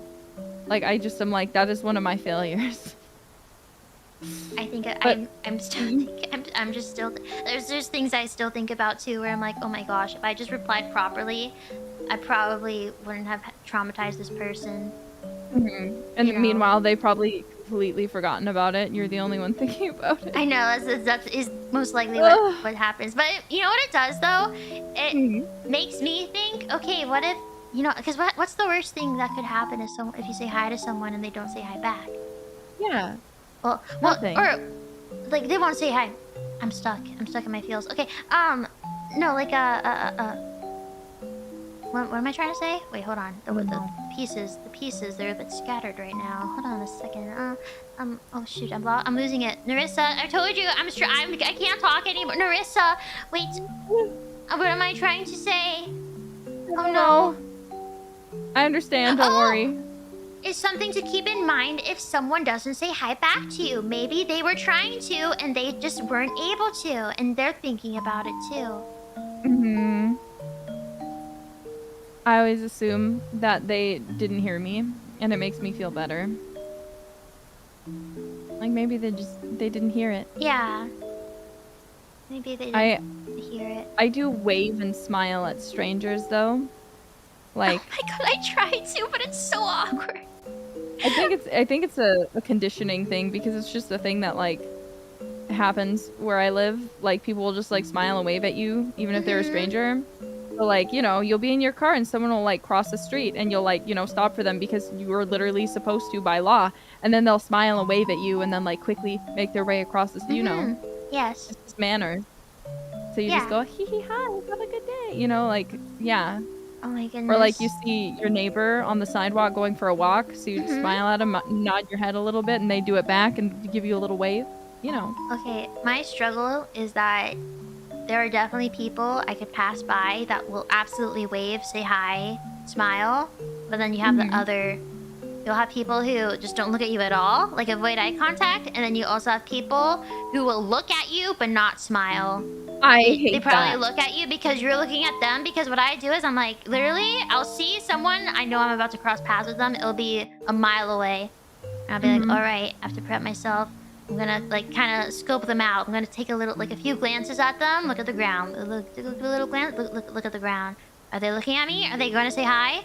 Are they going to say hi? And it's the worst when you look at them, and they look at you, they don't smile, and you try to smile, and you just do like a really tiny one that barely looks like a smile, and then and then that's it. And I'd have a mental break, honestly. Like, every time I scrounge up the courage to do that, and then I get blown off, I'm just like, I'm not meant to be alive anymore, actually.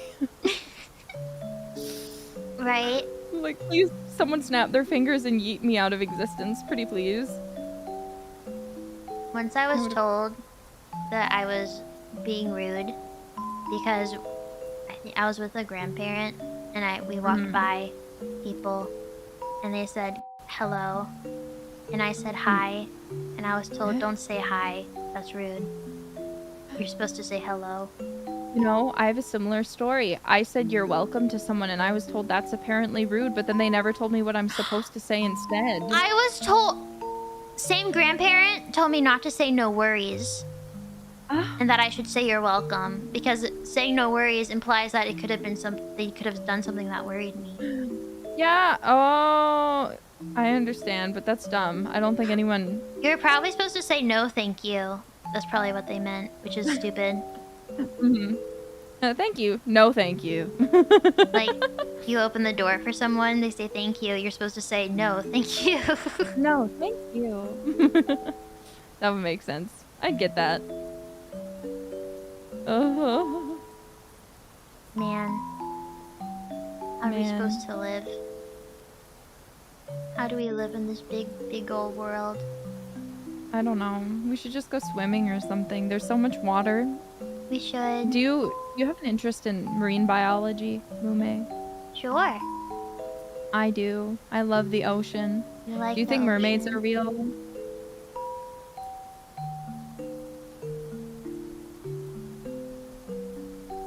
Do you? Yes. I don't think they look like, they look in, media, but I wouldn't be surprised if there's a slightly humanoid fish lady out there. The fish lady of my dreams, Do you not? Your civilization, you would know, right? Have you ever seen the underside of the beluga? No, but I've heard that they look kind of like women. Yeah, they kind of have. It looks like they have knees.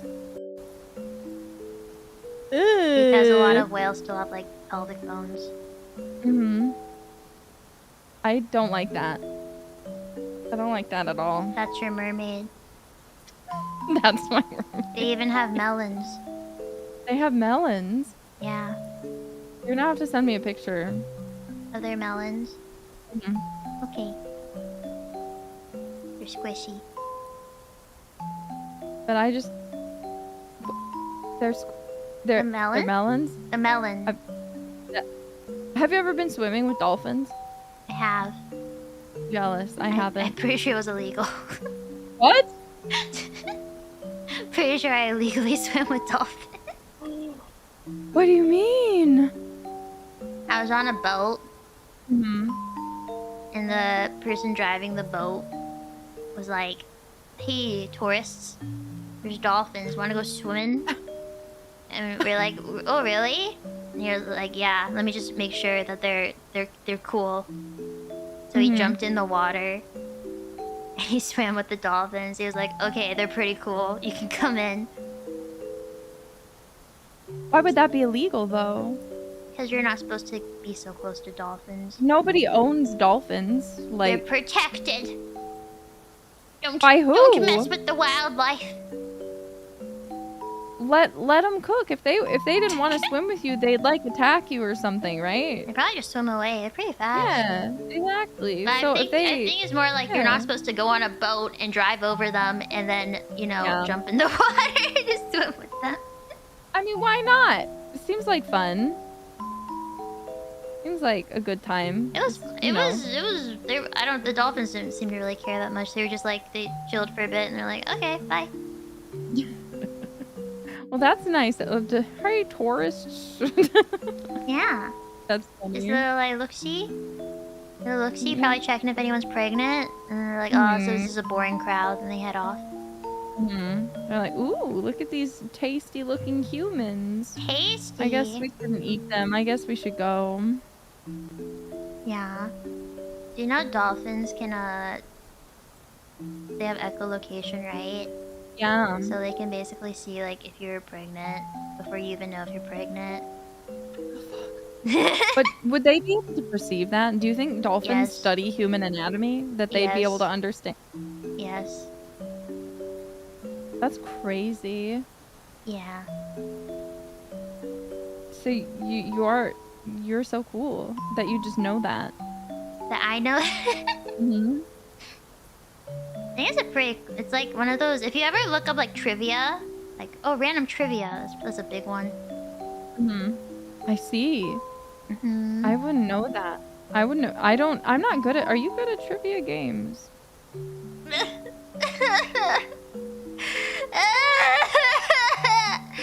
Are you crying? It was the Amazon! It was the Amazon River! It wasn't the Nile! It wasn't the Nile!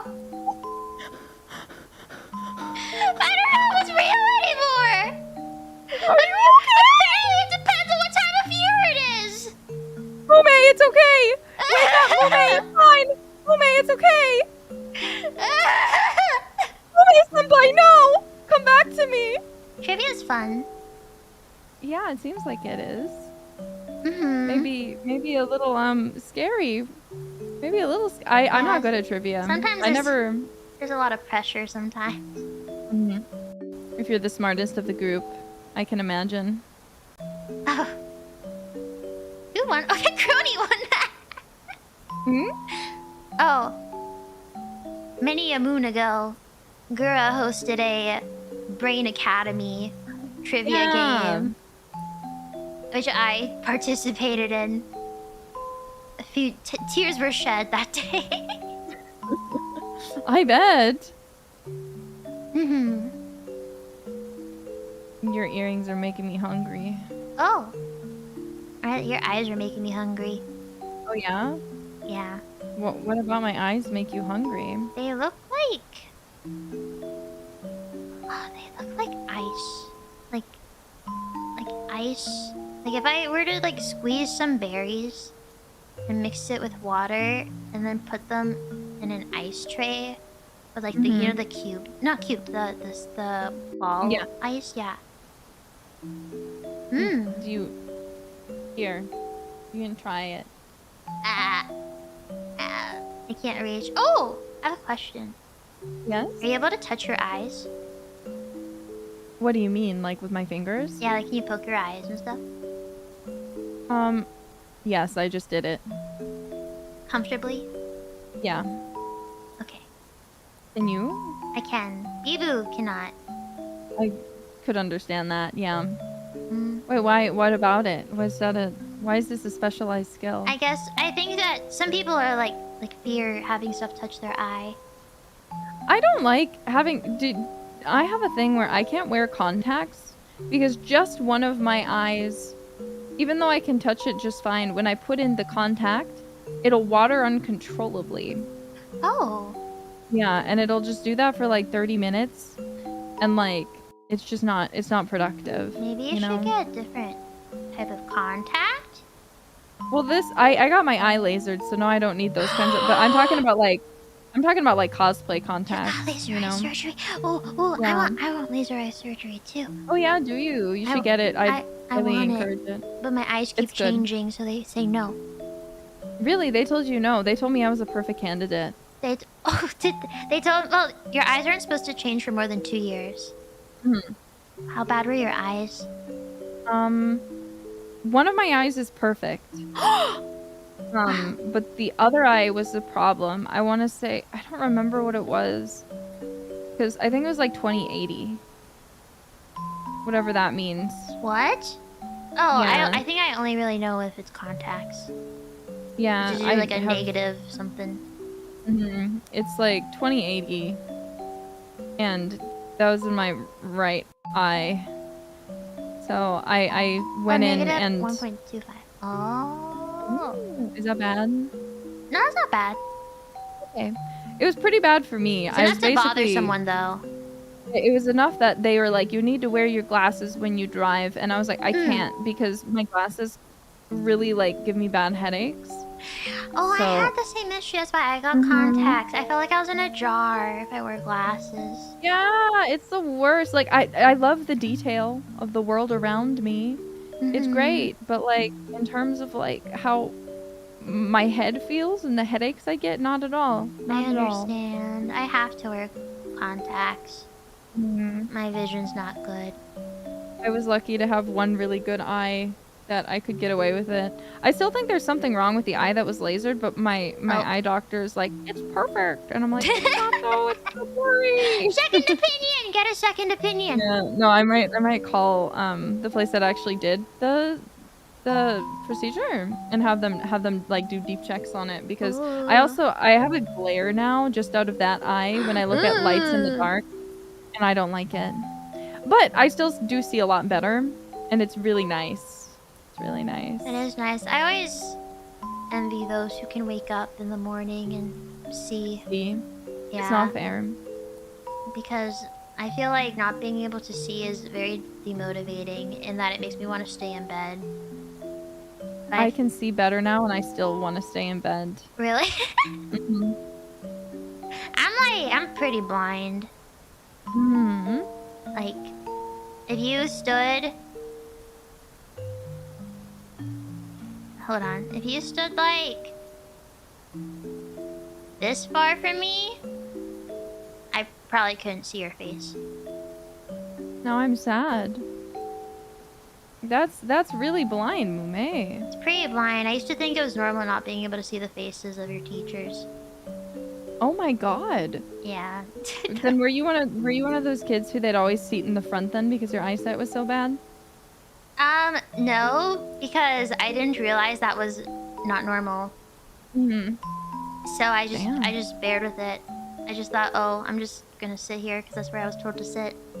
But then, finally, I was told, yes, you have bad eyes, and I got contact lenses like immediately. Mm-hmm. And I was like, oh my gosh, I can see the leaves on the trees. Oh my god, that's the same thing whenever I'd wear glasses that I'd notice too. Yeah, the leaves. I can read street signs. Mm-hmm. I remember being so annoying on the way home. I was like reading every single sign I passed by. It's amazing to suddenly be able to see. It's so weird. It is. Well, this talk has made my eyes feel kind of dry. I feel my contact lenses. I can feel my eye slit. My contacts. Oh, goodness. Let me take it out of your eye for you. Make you blind. Go ahead. They say love is blind, and I am love. Do. Love is blind. Love can tell a million stories. Love's unkind, spiteful in a million ways. What? Don't worry about it. What else does love do? I don't know. Love. I don't know what else love does. Cat, what does love do? Baby, don't hurt me. Don't hurt me. No more.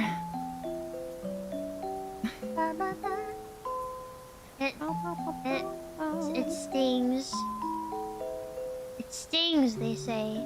It stings. I feel like maybe they don't have the best experiences.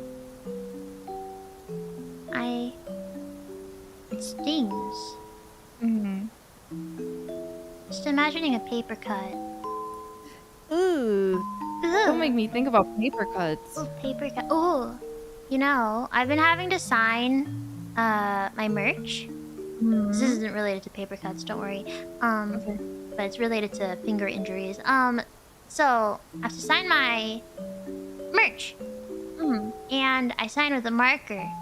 And I hold my pen really funny. And it's left the weirdest indent on my pinky.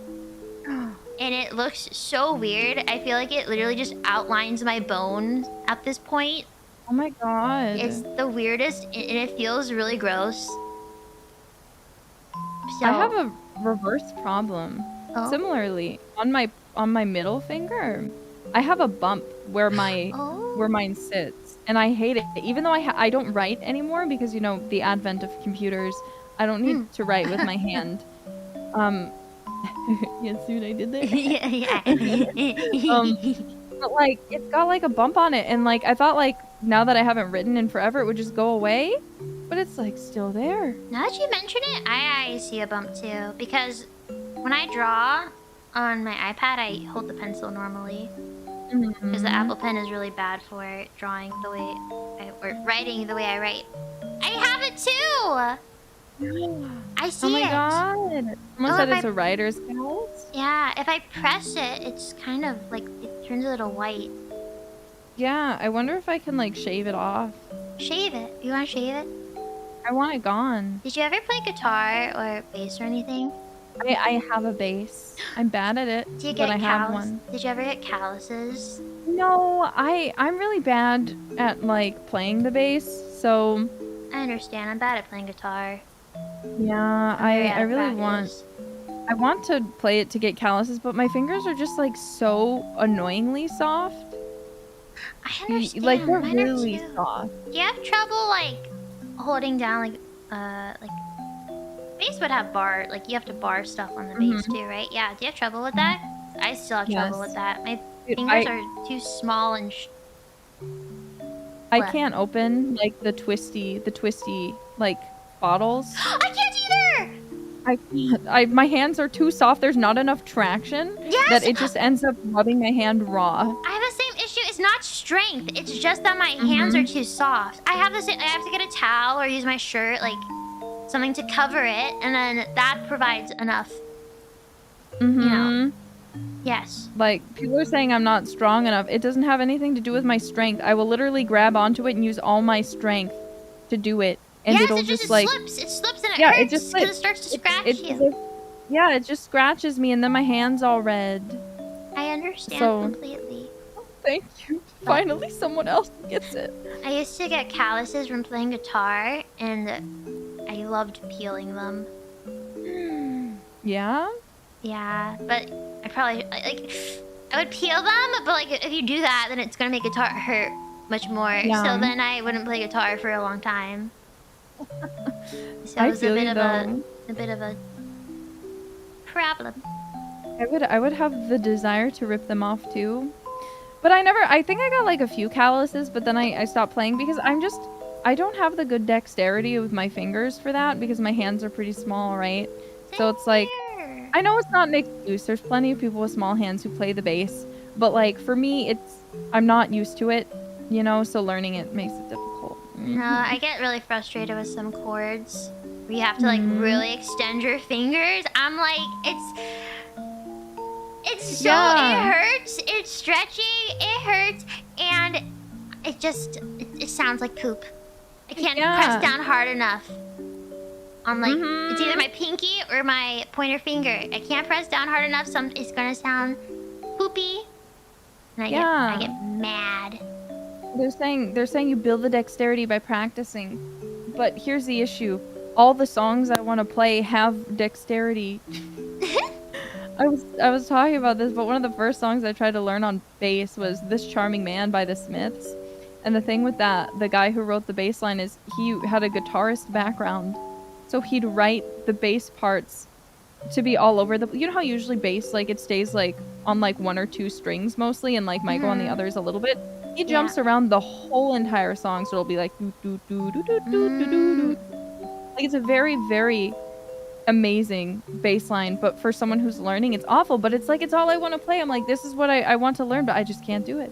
I understand. The songs I wanted to learn also had like more complex chords, and no matter how you transposed it, it was going to have like one or two ones that would be difficult for someone like us with our small hands and soft fingers. But yeah, so I just learned like the basic chords, which like, yes, you like, even those, like, they take practice to like get you know, to make it not hurt so much. But trust me, it's so different with, oh my gosh, with like, which one?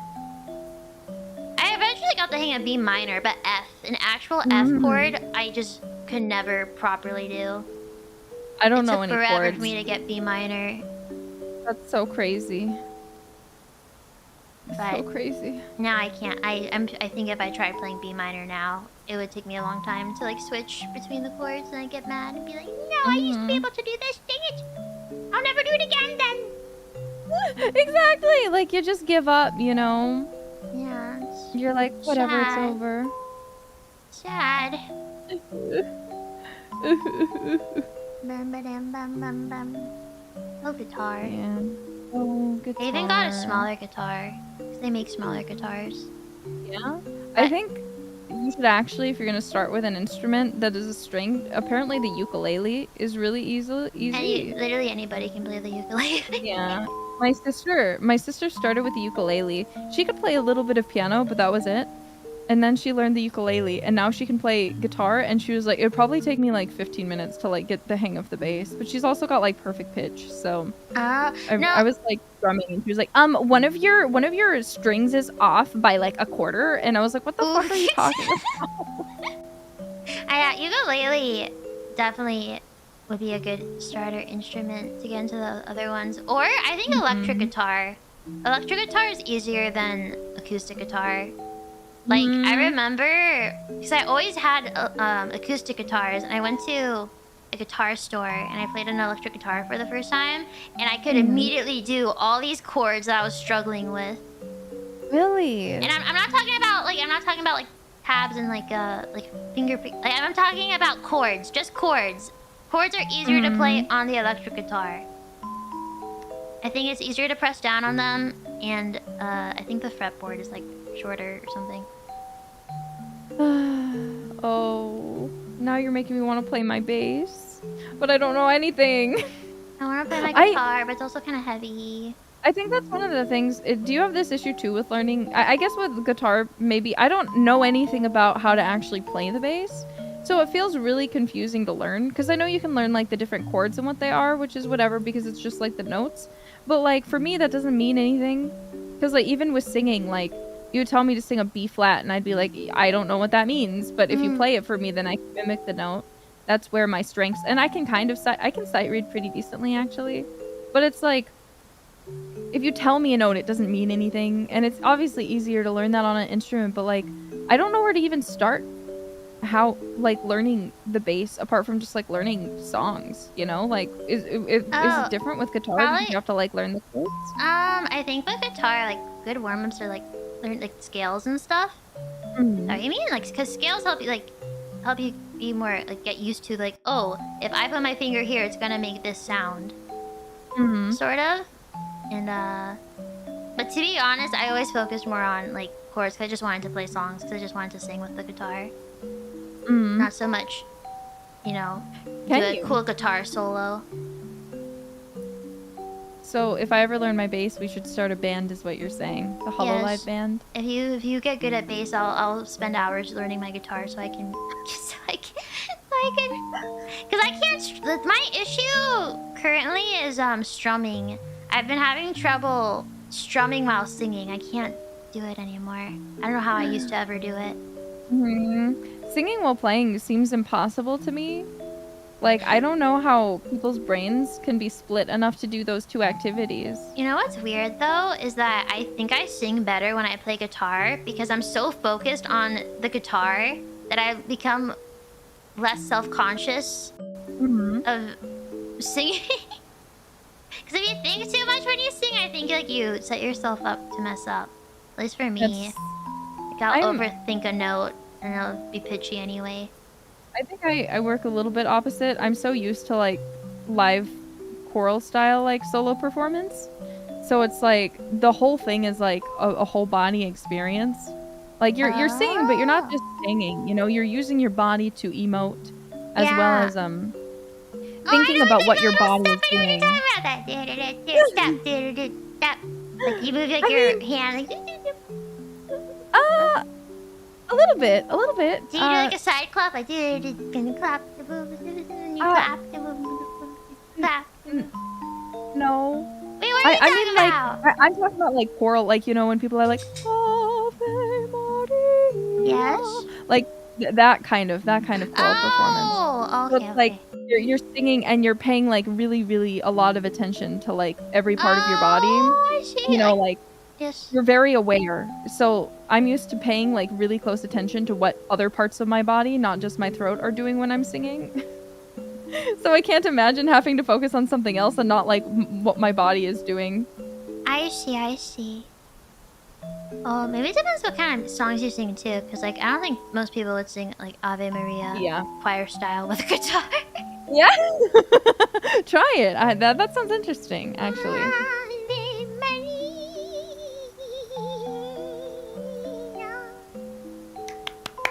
Perfect. I'm literally in tears. Thank you.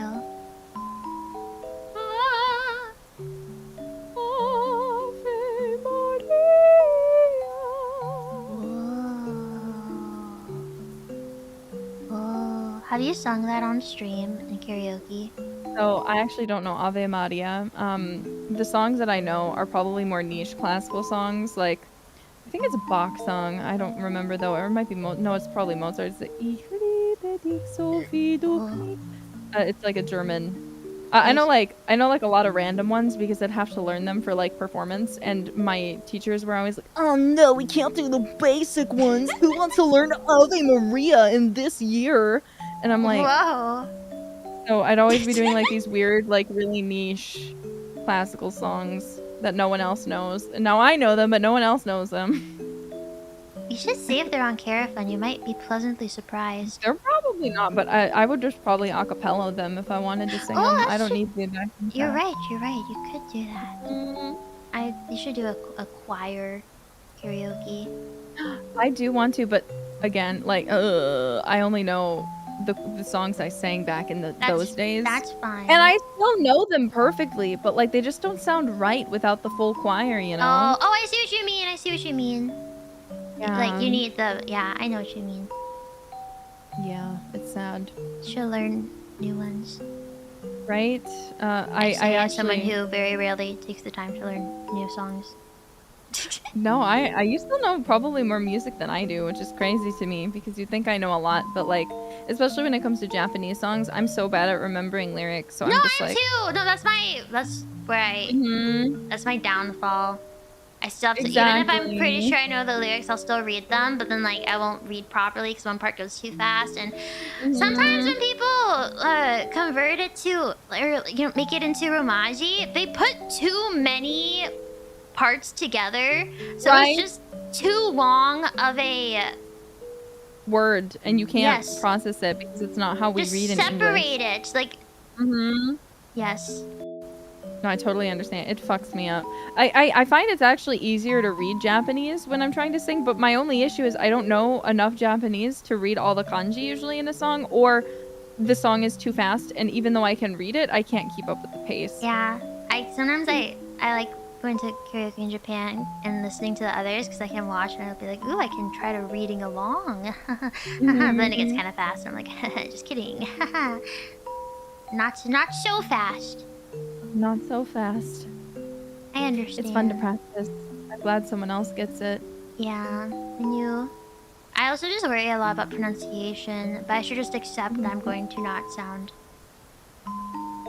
like I'm pronouncing stuff well. I thought my pronunciation was good, and then one of the senpai told me, she's like, oh yeah, I noticed a lot of your issues in your Kami Poina cover, and I was like, I'm never singing in Japanese again, holy shit. Yeah. Abby, oh gosh, I can't listen to A New Start, my first original song, because of how I pronounce Lu.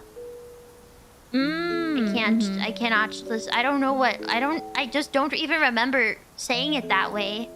But I can't listen to it again. I hate when that happens, when you work hard on something, but then something ruins it, and you listen. I mean, you could make a 2024 mix version, redo it, get a new arrangement, and just like, re-release it. That could be fun. That's totally not on a list of things I have to do. Totally not. Of course not. Totally. Just an idea I had. Absolutely not. Thank you for the idea. I might consider it, and if you see it happen, it's absolutely because of you, Nerissa. Thank you. I'm so happy that I could inspire you, Mumei-senpai. Thank you.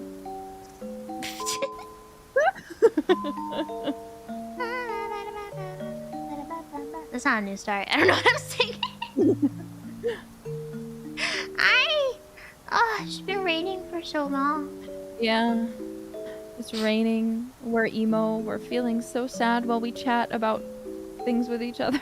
Yeah. I haven't been talking about things that are too sad, though. That's Do you have any crushed dreams? Any crushed dreams? Yeah. All of my dreams have been crushed repeatedly. I wanted to be a chef, and I was training for it, and then the school I wanted to go to closed down, like permanently. And then I wanted to be a musical theater actor, but I had to give up because I have a problem that limits how my back bends. It's great because I can't slouch, but I can't slouch. So in characters, when they like would need me to slouch and look really like weird on stage, like I just physically cannot do it. And the director yelled at me as if it was my fault, even though it's not. It's like a, What so is then it, I had hololive and having like the weirdest musical theater directors? Callie had the weirdest one too. Like, yeah. What is with that? You have a weird one also. I mean, they were a musical theater teacher. Of course, they were kind of weird, but Actually, no, they were kind of weird for one thing. They like took away a solo from someone who was like a little late, or like who couldn't make it because of a pretty big obligation they had. That's awful. And it was horrible for me, honestly, because they were like, okay, you can have it, Mumei, but I didn't know the reason why. So I was like, oh, okay, ha ha ha ha ha. And before I knew the reason why, I was like cornered by a group of girls who were like, why would you take her solo? You're gonna give it back, right? Right? And I was like, you better go talk to the director. And I was like, I didn't know, I'm sorry, I didn't know. And Yeah, that's awful of the director to put you in that situation. right? That's awful too. I didn't think about it that way back then. I was just like, to the director, I was like, I don't want it. Can she please have it back? She's sad. Oh, that's awful. Yeah, no, I feel you, because mine traumatized me too, because I loved the theater. I loved being on the stage and basking in the light. And I did pretty well at it, but like, it was that one role, man, and then it fucked me up forever, and I was like, well, I guess this is actually going to probably cause me issues, because I can't do certain dancing too because of it. So I'm like, it's probably not a good idea, because, you know, not everything can be done to accommodate you, because you're not you know, you're playing a character when you're on a stage. Yeah. So, but when there's stuff like that, like for example, my mobility issue, basically I've fused a vertebrae in my back, you know, so I like, again, I can't slouch. So if I can't slouch, I can't be that character, you know. It limits me, even if I'm a great actor, even if everything else is great, it limits my abilities. So that's a broken dream on the boulevard of broken dreams, you know. Do you have one? I understand. Oh, I wanted to be on Broadway when I was small. Yeah? Yeah. I wanted a part that I would never be able to have. Tell me, what was it? I'll tell you later. I always wanted to be Christine Dye from Phantom of the Opera. Oh. My dream. Mine wasn't so ambitious, but I'll tell you later. I'll tell you right now. Okay? Yes. But make sure you don't say it. Okay. I'll look and I won't tell anyone. Click clack, click clack, Click clack, click clack. click clack.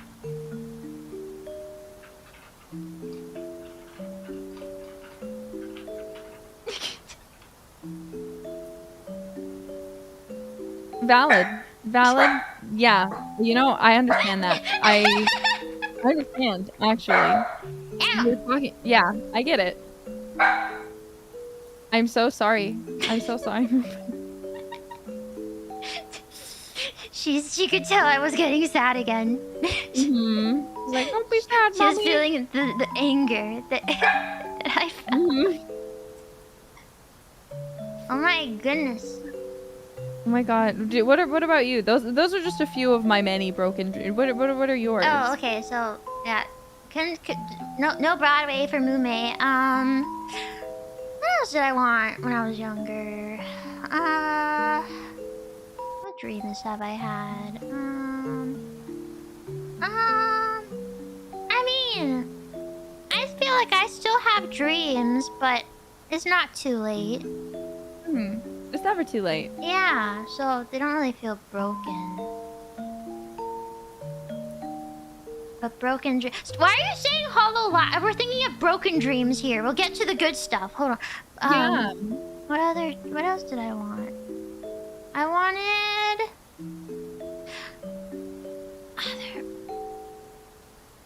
Do you have any? Wait, you say more, and I might remember. I wanted to be a manga artist. I used to draw a lot when I was a kid, like a lot, and I used to actually be pretty good, but then I just stopped because I thought I wasn't good enough, and then I just devoted myself to singing. I wanted to be a children's book writer and illustrator. Oh, that's so cute. Then I wanted to write a grand, like, series, which I never did because I never finished a single book in my life. Mood. I wanted to be an animator. But then I grew up and realized, oh, that looks awful. Look, I feel you. I thought I was a great ideas guy because I wanted to be a writer too.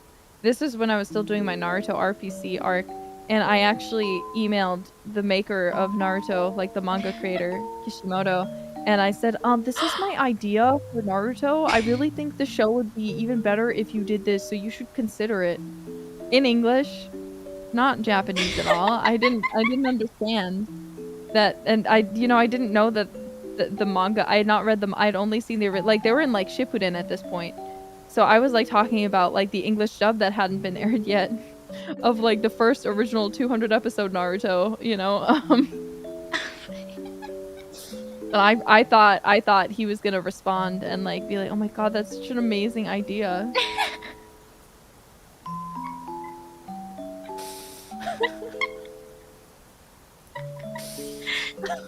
You laugh at my suffering. No, I am also laughing because that reminded me of something I did too.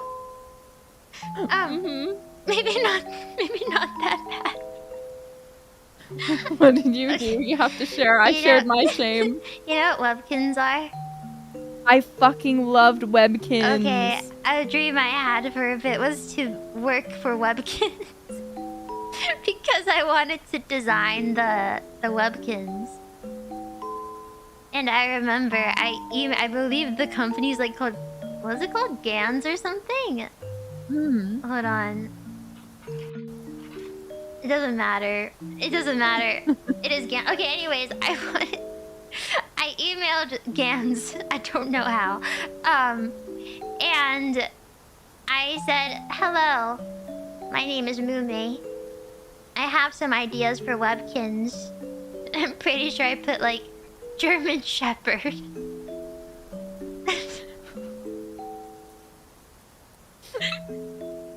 Did they respond? I probably did like a white cat with purple.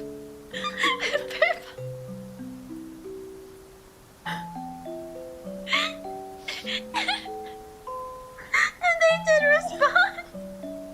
They responded. What did they say?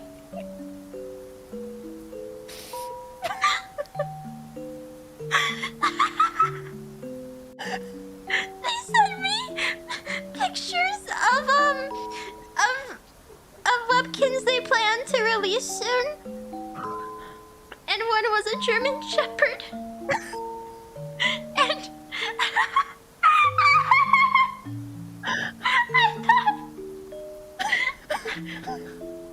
You thought they took your advice? yes. I printed it out. I printed it out, and I took it to school, and I showed all the kids, and I said, look, they took a German Shepherd because I emailed them. You're welcome. You're such an ideas guy. Oh my god, I need to calm down. Mumei, holy shit.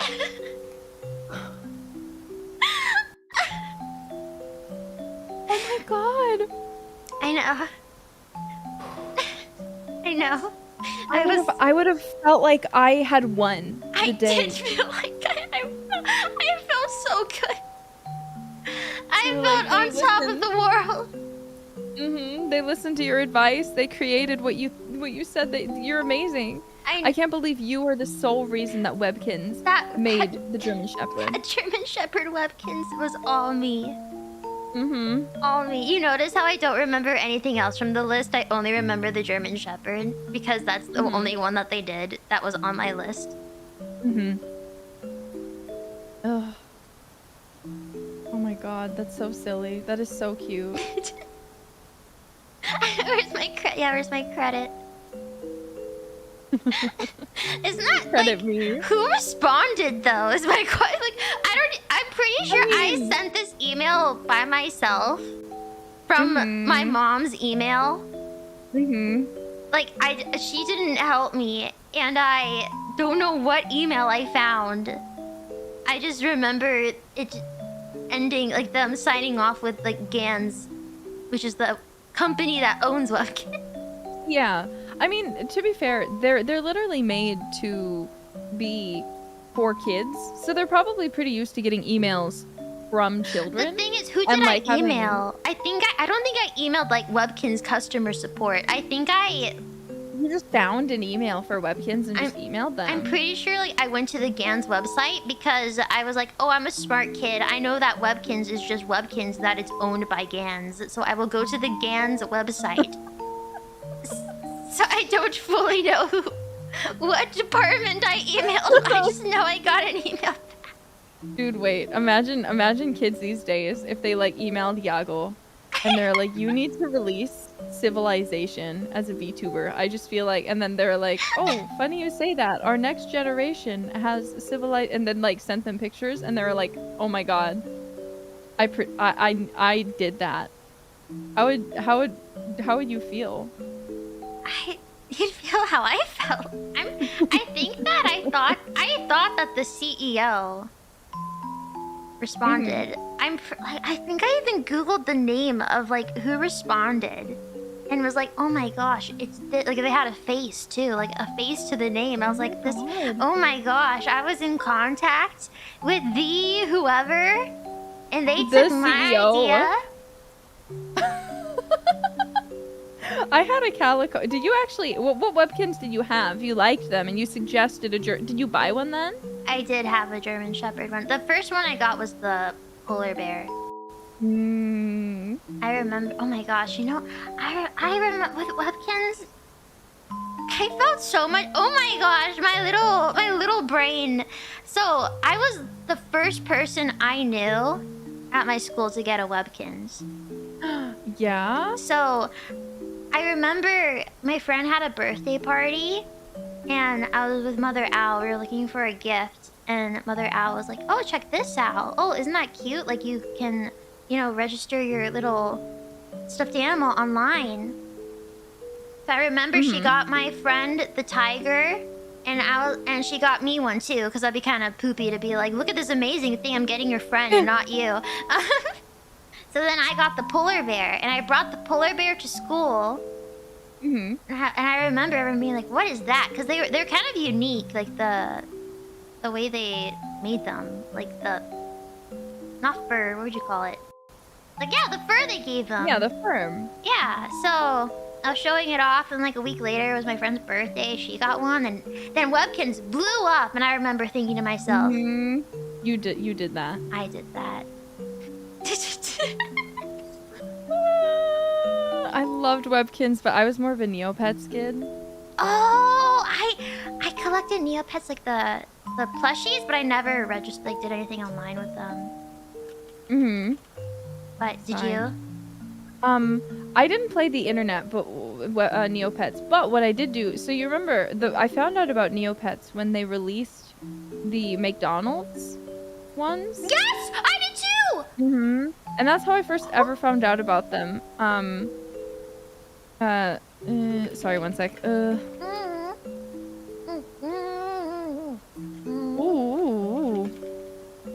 I forgot to tell you I'm drinking water, and I was trying to say that's okay. So we're going. Okay. This is the portion of the stream where we are like showing what led up to the emo. Again. Yeah. Okay, so sorry. I found Webkinz. I found Neopets because of the McDonald's toys, and the one that got me the most actually interested was the egg one, because like with the dinosaur egg that I mentioned earlier, I was convinced that it would hatch and then I'd get a Neopet out of it. So I was waiting. I was like, I wonder what's in the egg, but I didn't want to cut into it to get it. I didn't realize that it was just an egg that was stuffed. You know, like, which is so dumb. Like, what was wrong with me? No, it's not dumb. It makes sense. But basically, then we ended up. I think Neopets were cheaper, and like, you know, they sold them at like the store and stuff, so it was pretty easy to get. You know. Yeah.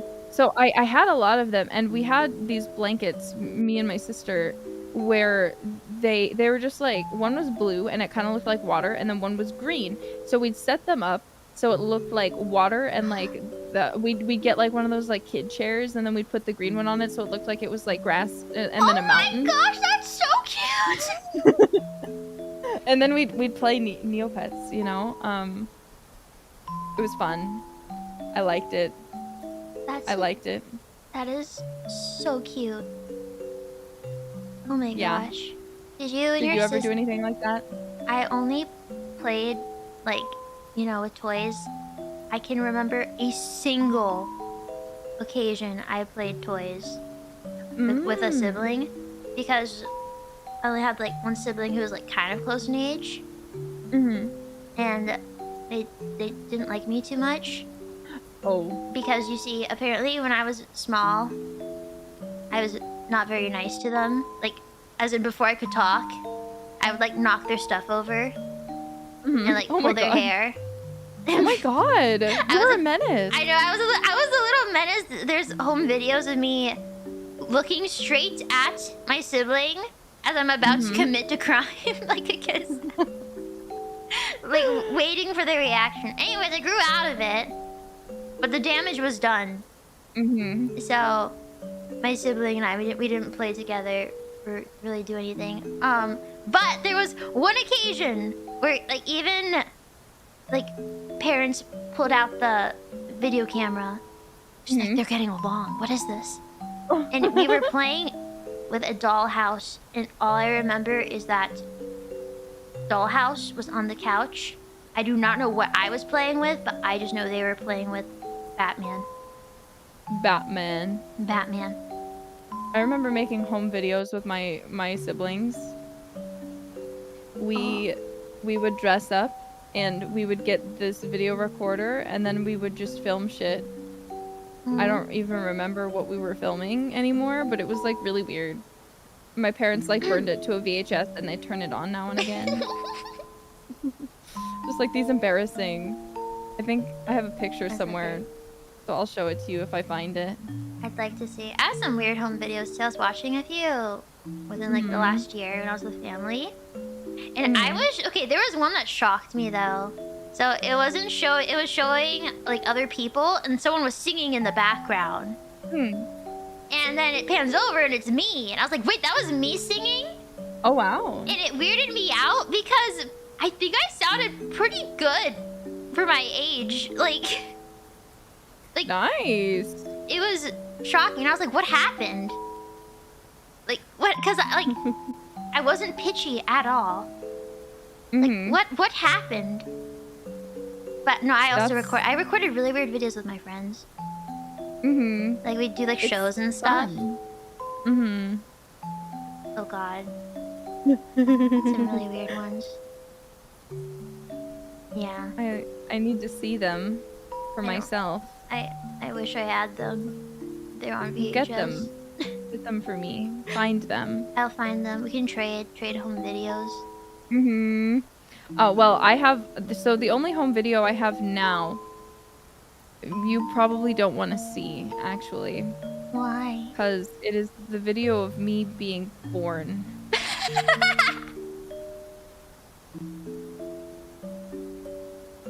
Did your mom record a video of you being born? Do you have your birth video? You can't watch yourself coming into the world?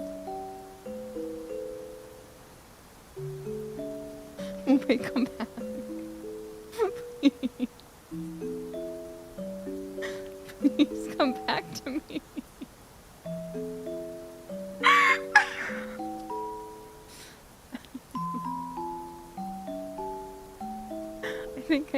I think I killed my senpai. It's just the delivery of that was so good.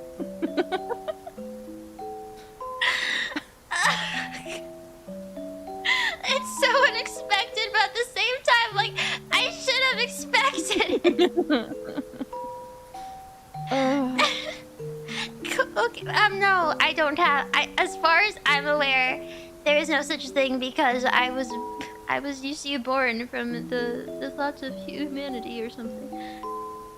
The collective thoughts of I don't know. Oh, you have it, okay? Like, do you have it on your phone or something?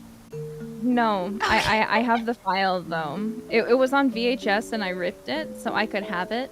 What I used to do is a long time ago, to make sure that my friends were really my friends, I would have them come over and I'd be like, you want to watch a movie? and I'd plug it into my VHS player. To make sure they're really your friend. I did a similar test, but I just did it with like a video I had. Like, was it a VHS? No, it was a CD, DVD. A DVD I had of Bob Ross. Bob Ross. I just wanted to see what my friend's reaction was to Bob Ross and if they'd enjoy it. Oh, see, that's better than mine. I don't know why I thought that was. I think I got like some sort of satisfaction from seeing them be like, ah! You know, that I was like. I understand. I have that with some videos I send sometimes where I'm like, look at this. How does it make you feel? Yeah. You've watched me be born. Now you're my friend forever. You're only one of 4 people on this earth that has seen it. Exactly. I'm like, there's not many people who've seen this video, you know, and now you've seen it. Oh my goodness. That's something wrong with me. No, I mean, you're beautiful. You're a beautiful human. To be fair, it's like a 2-hour video of me growing up. So it's like, that's how cute. it starts, but like the rest of it then becomes like very cute baby Nerissa. Oh, I don't know why my brain just goes to like educational video close up of you being born.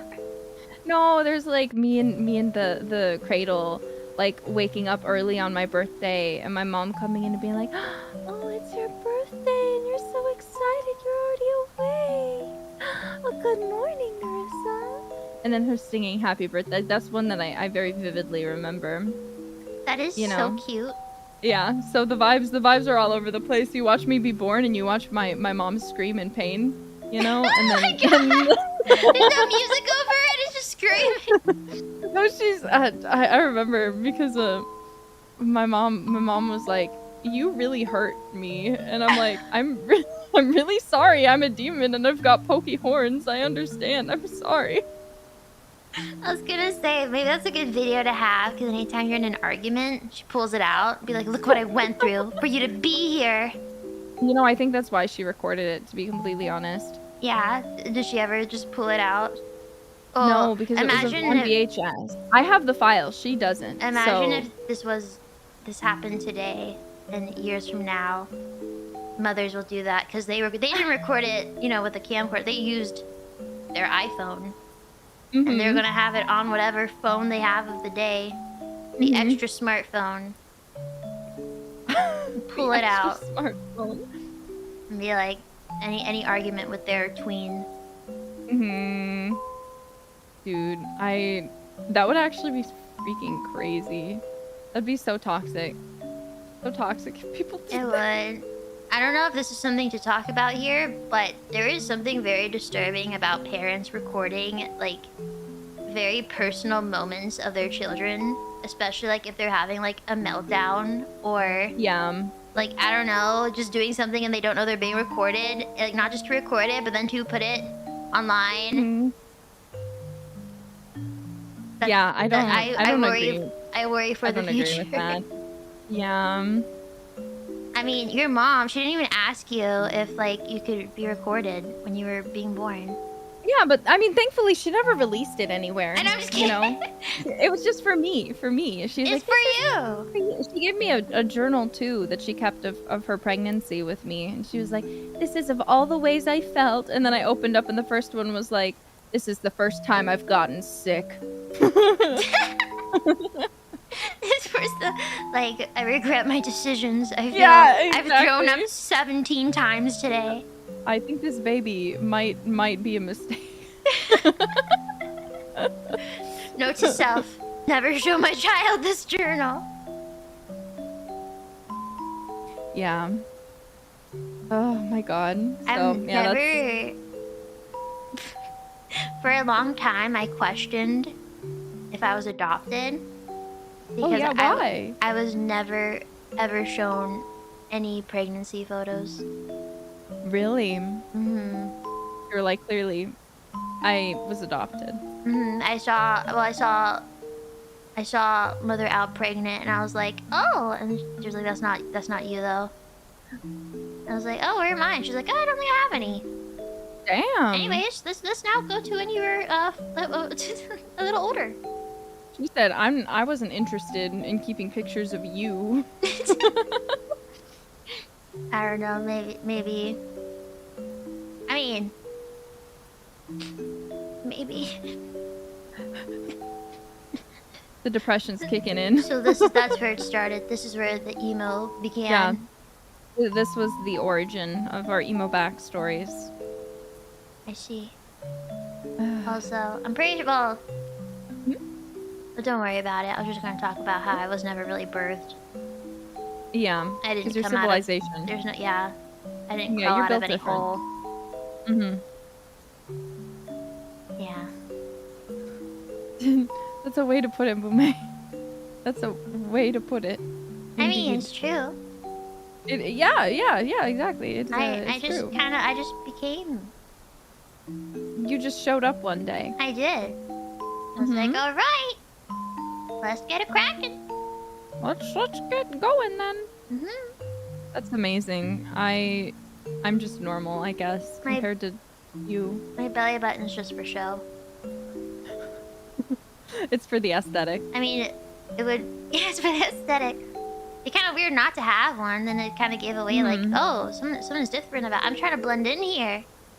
Yeah, you need to have the belly button. You can't get rid of. You can't forego the belly button. There's just there's too much of a chance someone will see the belly button. And you don't want that. Yeah. That's actually what you're trying to avoid here. Yes. Oh my gosh, this has been eye-opening for me. For me as well. Yeah, I feel like we really learned a lot about each other, and I'm Yes. glad we could be emo together. Me too. I'm really Every really day, happy. I am thankful to Hololive for allowing me to meet people like you. Yeah, me too. Oh my gosh. Ooh, Oh, Mumei senpai, I love you. No, oh, I meant like at the moon. Like because you're in a wolf pack.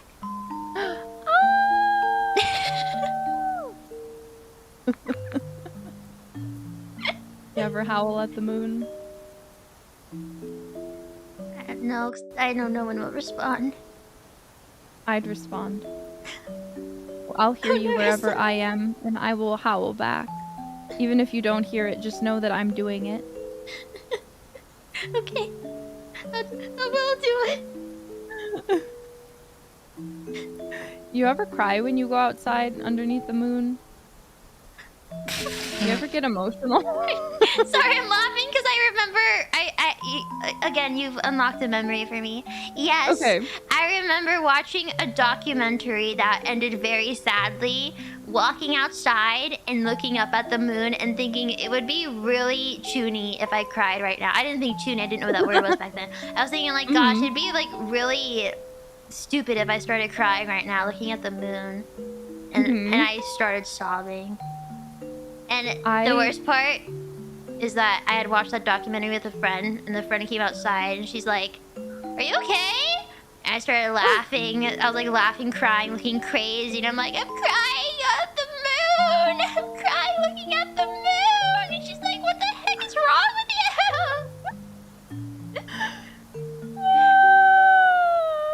you?" You cry. Oh my god. I weep with joy beneath the moon. Oh, with joy. Because I just love it. I think the moon is so beautiful. It's my favorite celestial body. And it brings me joy. It is a nice one. It is a nice one. It gives you light during the night. I know it's because it's reflecting, but I don't care. It's beautiful. I mean, if it wasn't there, what would reflect it? Nothing would reflect something the so sun's great. light. Something so great that could provide visibility to us. We'd be fucked, man. We wouldn't have any light in the night. It'd just be a dark world. We're really lucky to have that conveniently placed moon. Thank you, That just so happens to be out during the nighttime when we need it most. Yes. Oh, the moon. Oh, you know what else I cried at the moon? What? Was once I was like, I was not with my family. I was like far away. And stuff. And I was. Did you ever watch American Tail? No. Okay, well, it has a song that goes somewhere out there beneath the pale moonlight. Someone's thinking of me and loving me tonight. Somewhere out there. If love can see us through, then we'll be together. Oh, wait, no, that's not the part. I'm thinking of the part where it You goes like, miss and your even. family. Yeah, wait, so there's a certain part. And even though I know how very far apart we are, it helps to think we might be wishing on the same bright star. And okay, looking back, I don't know why I thought it was saying like wishing on the same moon, because I was looking at the moon and crying, thinking of that exact part. But it was No, that's. oops. I would have cried too. Like I've been there. I've been through times where I really miss my family, and then I look up at the sky and I'm like, I wonder if we're both looking at the sky, Yes, or if we're all looking at the exactly. sky I right wonder now. if we're looking at the same moon. Then I get sad and I cry and I'm like. Next time you do that, pull up that song. No, I don't want to cry. Out there beneath the pale moonlight. Well, for me, it's especially hard because, like, you know, my dad is like a demon lord, so he's super busy. So he won't contact me whenever I'm far away from home. So I just won't hear from him. Oh, how interesting. I also lose track of my parents. But no, I feel like they forget about me, you know, and then it's even further confirmed by the fact that I was locked in jail for 9,000 years and none of them thought to call me one single time. I understand, except, now be honest. Did you maybe not answer their calls sometime? Or forget to respond? Not while I was in jail, no. Oh, never mind. We have different problems because I was really bad at responding and I was given up on. That's funny. I'm so sorry. I mean, that's not funny. I'm so sorry. It's kind of funny. Sorry. No, it would be bad to start a conversation and I wouldn't respond. I'd kind of forget. Sometimes that's how it goes, and that's okay. Sometimes that's the energy, and that's all right. Also, I have family, like, everyone moves around all the time. I have no idea where anyone is. I'll literally be like, I'll take the time to reach out. Be like, hey, what's going on? They're like, oh yeah, I've been here. And I'm like, oh, what you doing there? They're like, well, I live here now. I'm like, oh. Since when? Like, this was like since like 4 months ago. I'm like, you like it? They're like, yeah, but we're gonna move again soon. I had a moment like that recently too, so I can understand. Sometimes it's just it's that no degradation of friendship or bonds that you're just like, oh, I don't know how long it's been, but I love this person. Need to check in on them. And then you're like, oh my god, their life is like completely different. What happened? Oh my gosh, and it feels awful too when it's like, for instance, like I have a friend and I reached out and I was like, oh, what's going on? Like, how you been and stuff? And I don't think I talked to them for like a year at least. And then I didn't talk to them again for like a year. And I realized, I was like, oh my god, it's been a year. And I checked and I'm like, oh my god, I forgot to reply to them. Oh my god. And then after a year, I'm like, hi. I'm so sorry I forgot to respond. How are you doing? And it kind of had the same song and dance again. And now I believe it's been over a year since. Oh my god, Mumei. It's pretty bad. That's pretty. That is something. Or I mean, I'm like, oh, again, where are you living these days? That's pain. That is actually pure pain. Yeah. I'm not responsible enough for friends. I know what you mean, though. I'm too busy sometimes. I have, like, a few friends that I keep up with, but, like, especially these days, I'm too busy, you know? That I'm, like, I don't have a lot of time to, like, hang out with anyone. I'm the same, and then it feels really bad when you kind of... You're like, yes, I want to hang out, and you do. But then you realize, oh my gosh, it's been months since I said that to them, and it'd be really awkward.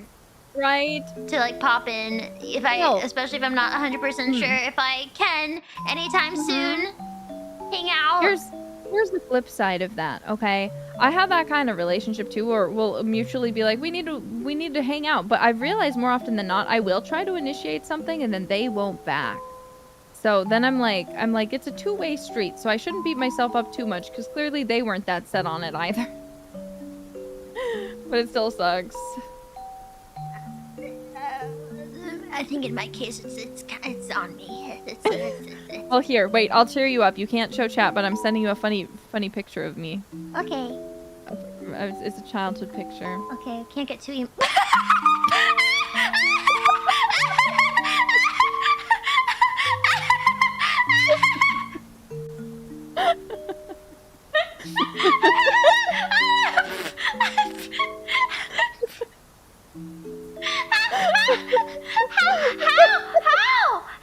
How do you do that? Wait, what?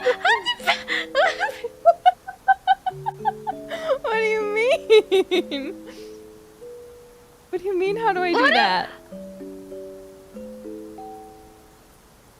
Were you always like that?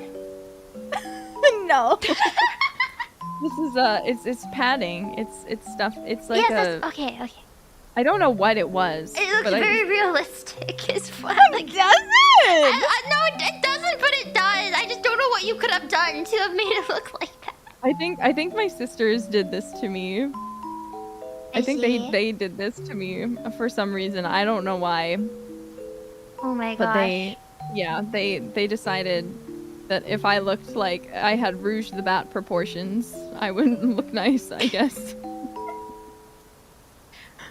I just realized it's a holo bird tradition to send me just childhood photos. Because Kiara sent me a picture of her riding an ostrich. Wait, I want to see. Wow, Kiara Senpai doesn't love me. I can't believe it. I need the childhood picture No, of an ostrich. Okay, this is all you have to do. Next time you talk to her, talk about ostriches. And be like, yeah, like, I remember once when I was younger, I went to a petting zoo and they had an ostrich, and I was thinking of, like, riding it, but I didn't. I regret it. And I'm sure she'll think, oh my gosh, what a great opportunity for me to mention that I have ridden an ostrich. And from there, she'll send you the picture. Time to be or no, first of all, if she doesn't send it immediately, you say, I don't believe you. There's no way you rode an ostrich. Then, yeah, you gotta gaslight her into sending it. I see. Then, yeah, there you go. Thank you for this information. I will use it well. It was a cute picture, but it was also really weird because she was riding an ostrich. Well, you know, I almost feel like my method would be to send her this picture I just sent you and be like, I want to see your picture riding an ostrich, so this is a trade. Give me yours. It's like trading cards.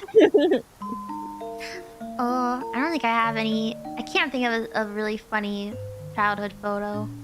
Yeah? I also don't have any, like, on me. I have to dig through the attic.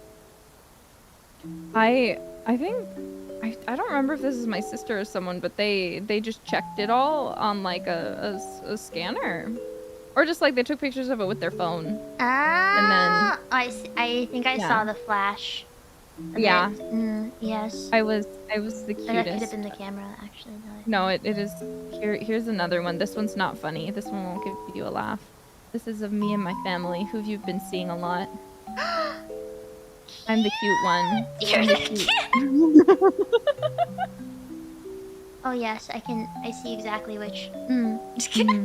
You can tell. Cute. Yeah.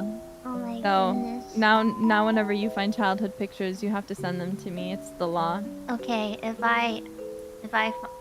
ask. I'll be like, yes. Hey, anyone got the goods? Baby pictures of me. Any baby pictures? Any of you carry a baby picture, perhaps? That would be great. That would be great. I need it for my collection. To see what it was like before we were emo. Exactly. I need to see you before the joy was taken from your eyes. Exactly. Pardon me. You're good. Was that a cough or a sneeze? I don't know. That was not a sneeze. I'm sorry, I do know. That was not a sneeze. Okay, good. I do apologize. You don't need to apologize. I believe, though, I may have to go soon because speak of the mother owl. Mummy wants to talk to you. Well, Mummy owl is in town. Well, that's okay. We can leave whenever you're ready. We've been doing a Okay. good job at being the most emo kids in town. She told me she's going to go eat without me. That's okay. I No! told her to. No! I Tell told her her to to. wait! Tell her to No, wait! she's hungry. Tell her to wait 5 minutes and she can No, put let her shoes on. No, let her eat. She's hungry. Make her wait and we can wrap up and you can go with her. Tell her to wait for you, don't tell her to go. That's okay.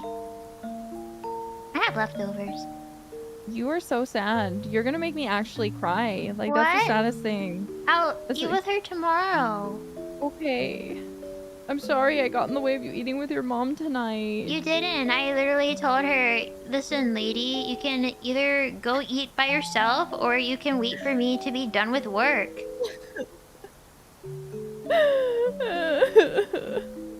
Don't come crying to so me if you're sad. hungry.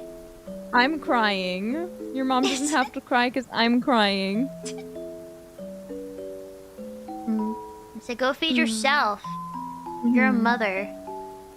You should know Your how mom, to do that's that. what you do. Yeah. Eating food, making food for yourself. You should know. Aren't you an adult? Oh my god. Oh, I'm glad there was a time when we weren't emo, but now we are. I'm glad. I'm thankful for the emo experience. Me too. I'm thankful for all the good music that came out of the emo experience. Me too. I still love when people yell at me through my headphones in music. Me too. I love when especially when they're like addressed at someone they hate and they're yelling at me. Let me pull up some lyrics. Hold on. Yeah, read me some.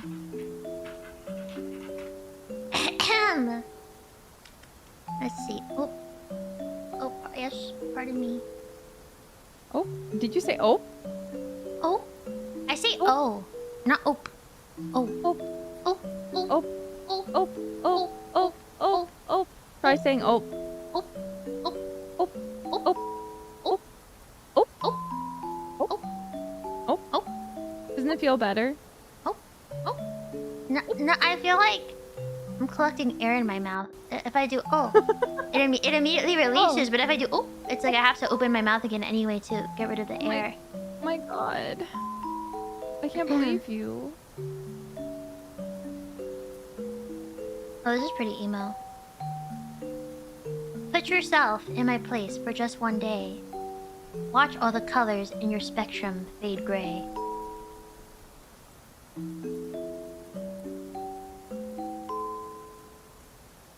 Yes.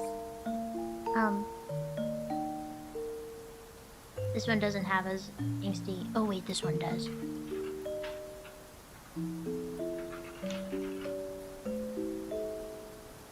Hold on. Oh wait, can I even read this? This is pretty.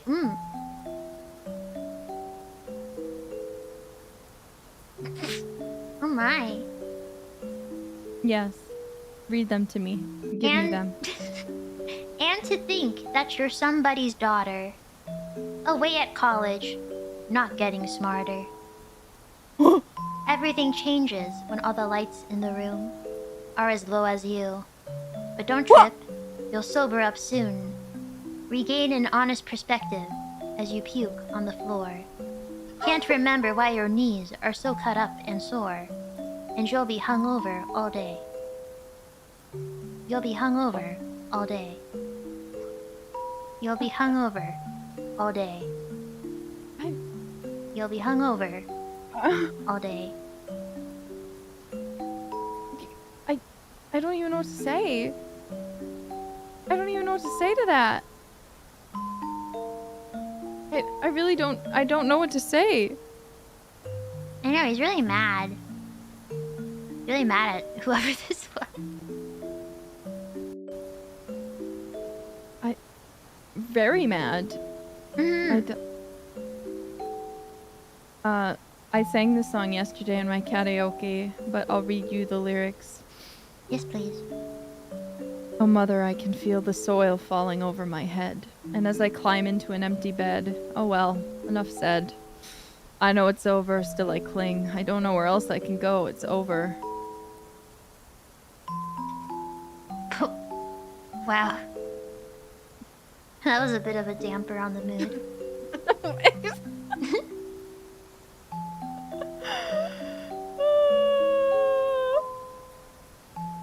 Everything about you is somebody else.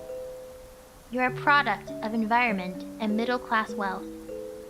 And sleeping that much won't improve your health. What? Who's he calling out here? I don't know, but I want to know.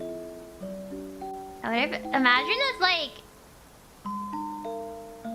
these songs from these artists are, like, all about one person. Like, an entire album full of rage.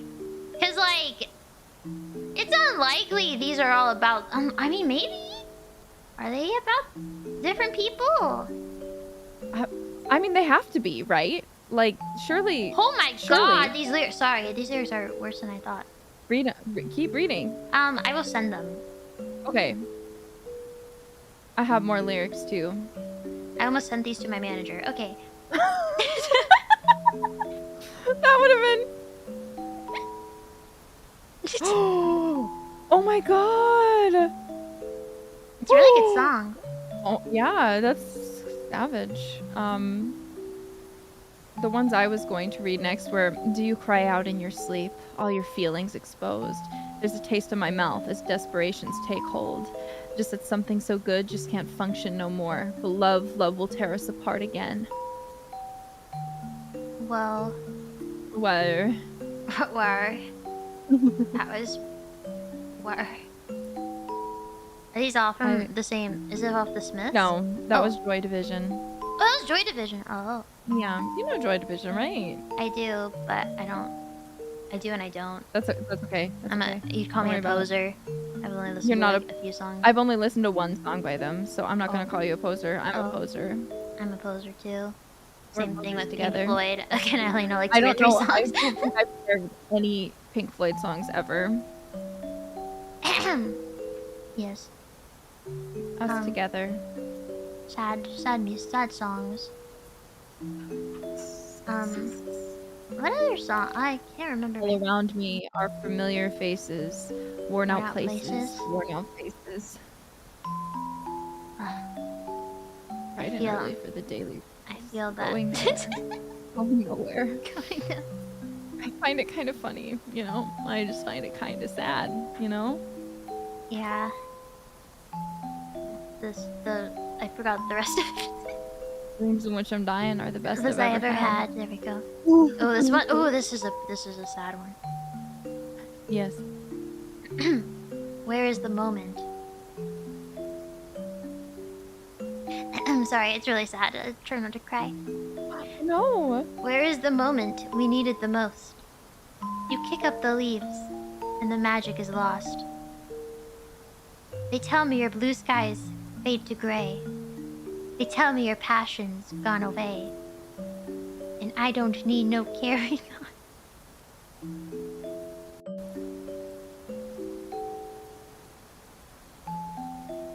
Because you had a bad day. You're taking one down. You sing a sad song just to turn it around. You say you don't know. Oh, you don't lie. Yes. You work out a smile. You go for a ride.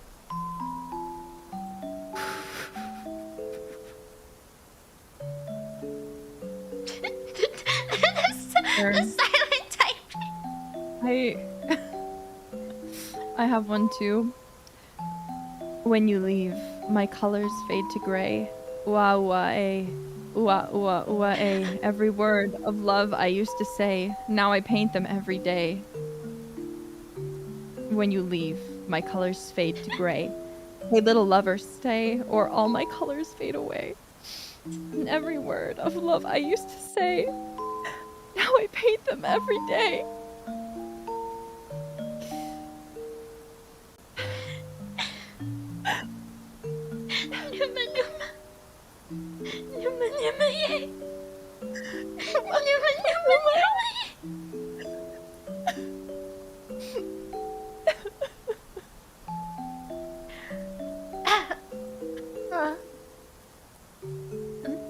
Feeling it now. Yeah, me too. Thank you. Thank you for this. Thank you for this night. Thank you, Nerissa. I've never felt so seen by someone in my life. I've never spent emo hours with someone else before. I know, same. But suddenly, I really feel like, you know, like I have somebody else to relate with me in this. And I'm just so happy. Thank you.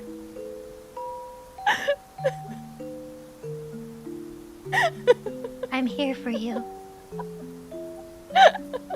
Let it out. Ooh, she's evil too nice.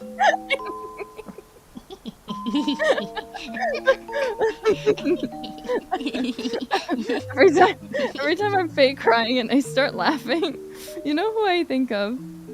Do you know the pinnacle of emo goth movies, which is the Addams Family movies? There's Addams Family Values with Debbie Jelinski. She's just like, my husband was in that house. Yes, yeah. I love that shit, man. You sounded like yes. I heard it. I'm glad that's what I was going for. Incredible. Thank you. Incredible. Thank you. Incredible. My acting tears. skills are finally paying off. Wait, acting? What? No, I didn't say that. What do you mean? Acting. What? Are you accusing me of fake crying? Mumei. I will not be gaslit on my own stream. Here, we're about to make these hours more emo. Because they're gonna be about you. Me thinking of you gaslighting me. Don't think about being gaslit, Mumei. Seriously, you're not actually. Don't tell me what to do, and I'm gonna think about how controlling you are. She's so controlling. Don't believe her. She's the one gaslighting you. Oh my gosh, she's gaslighting me again about being controlling after gaslighting me. She's laughing at my pain. She's laughing. She's laughing.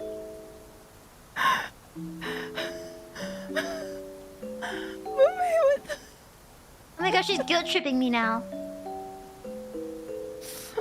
I just love you so much, girl. I just love you so much. Oh, now she's love bombing. I